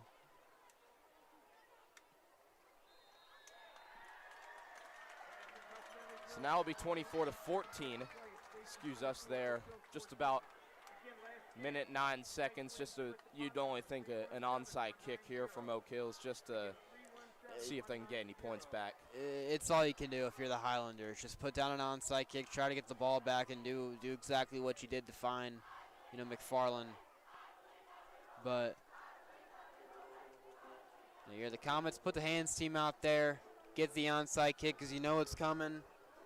They did it against Lakota East when Chris Hubbard came up with the big onside kick to help seal that game. But get possession, get your guys down there, take it to a knee, and you get out of this one. Get the record back to 500, and you're feeling good going into Hamilton. Game in the Cincinnati area. Elder actually took down LaSalle, a couple of GCL opponents, both 3-0 going into the game. Elder took down LaSalle 16-8 in a low-scoring game, but a quality game in the GCL there. LaSalle trying to hang in the GCL has been kind of the team that teams forget about a little bit. You would think whether you have Moeller, you got St. X, you got Elder, but LaSalle keeping their own early in the season. Yeah, that GCL conference just full of so many powerhouses. Yeah, it's interesting to see here on the returning team. D'Lo Burt's out there, the quarterback, at the 50-yard line. Oh, my. And obviously he's fine if he's going out there, but that's something. I don't think I've ever seen a quarterback on a hands team like this. What an onside kick there to the right side. No one could pick it up before it went out of bounds, but Comets were kind of what an onside kick. I mean, how many times do you see an onside kick picked up? Not that many times, but how many times out of a high school kicker, do you see a onside kick that well placed? Yeah, got the bounces. They're just unable to pick it up. You're able to take this one down. But it's nice to see Birch out there, and they bring him out here for this, last minute. Look at the time, 1:05. I think there's no way that the Comets really try a whole lot here on this drive. Oak Hill's out of timeouts. So you're just to need this, but it gives you a bit of a resolution. You see that Birch is okay. Yeah, you knew the kid would be. I think he just got a little rolled up there. I'm on the last play. Comets suffer a false start on the last play, or one of the last plays. Running clock here. They're just gonna let it run all the way down until they have to snap it.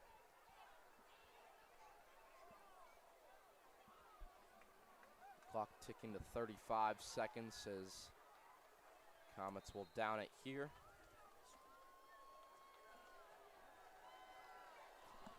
And that will be it. The Mason Comets win this one in the GMC 24-14, improving their record to 2-2 overall. 2-1 in the GMC. My name's been Isaac Varga alongside Daniel Panetti. Shout out to our crew for today. Trevor Rose directing. Drew Freeman helping us out with the camera, as well as Jacob Cameraman down on the field. We'd also like to thank our sponsors, Reach Cabinets and Remodeling, locating right here in Mason. Visit them online at reachcabinets.com or give Jerry a call at 513-260-2595. We've been Mason Sports Radio. We appreciate your time. Have a good rest of your night.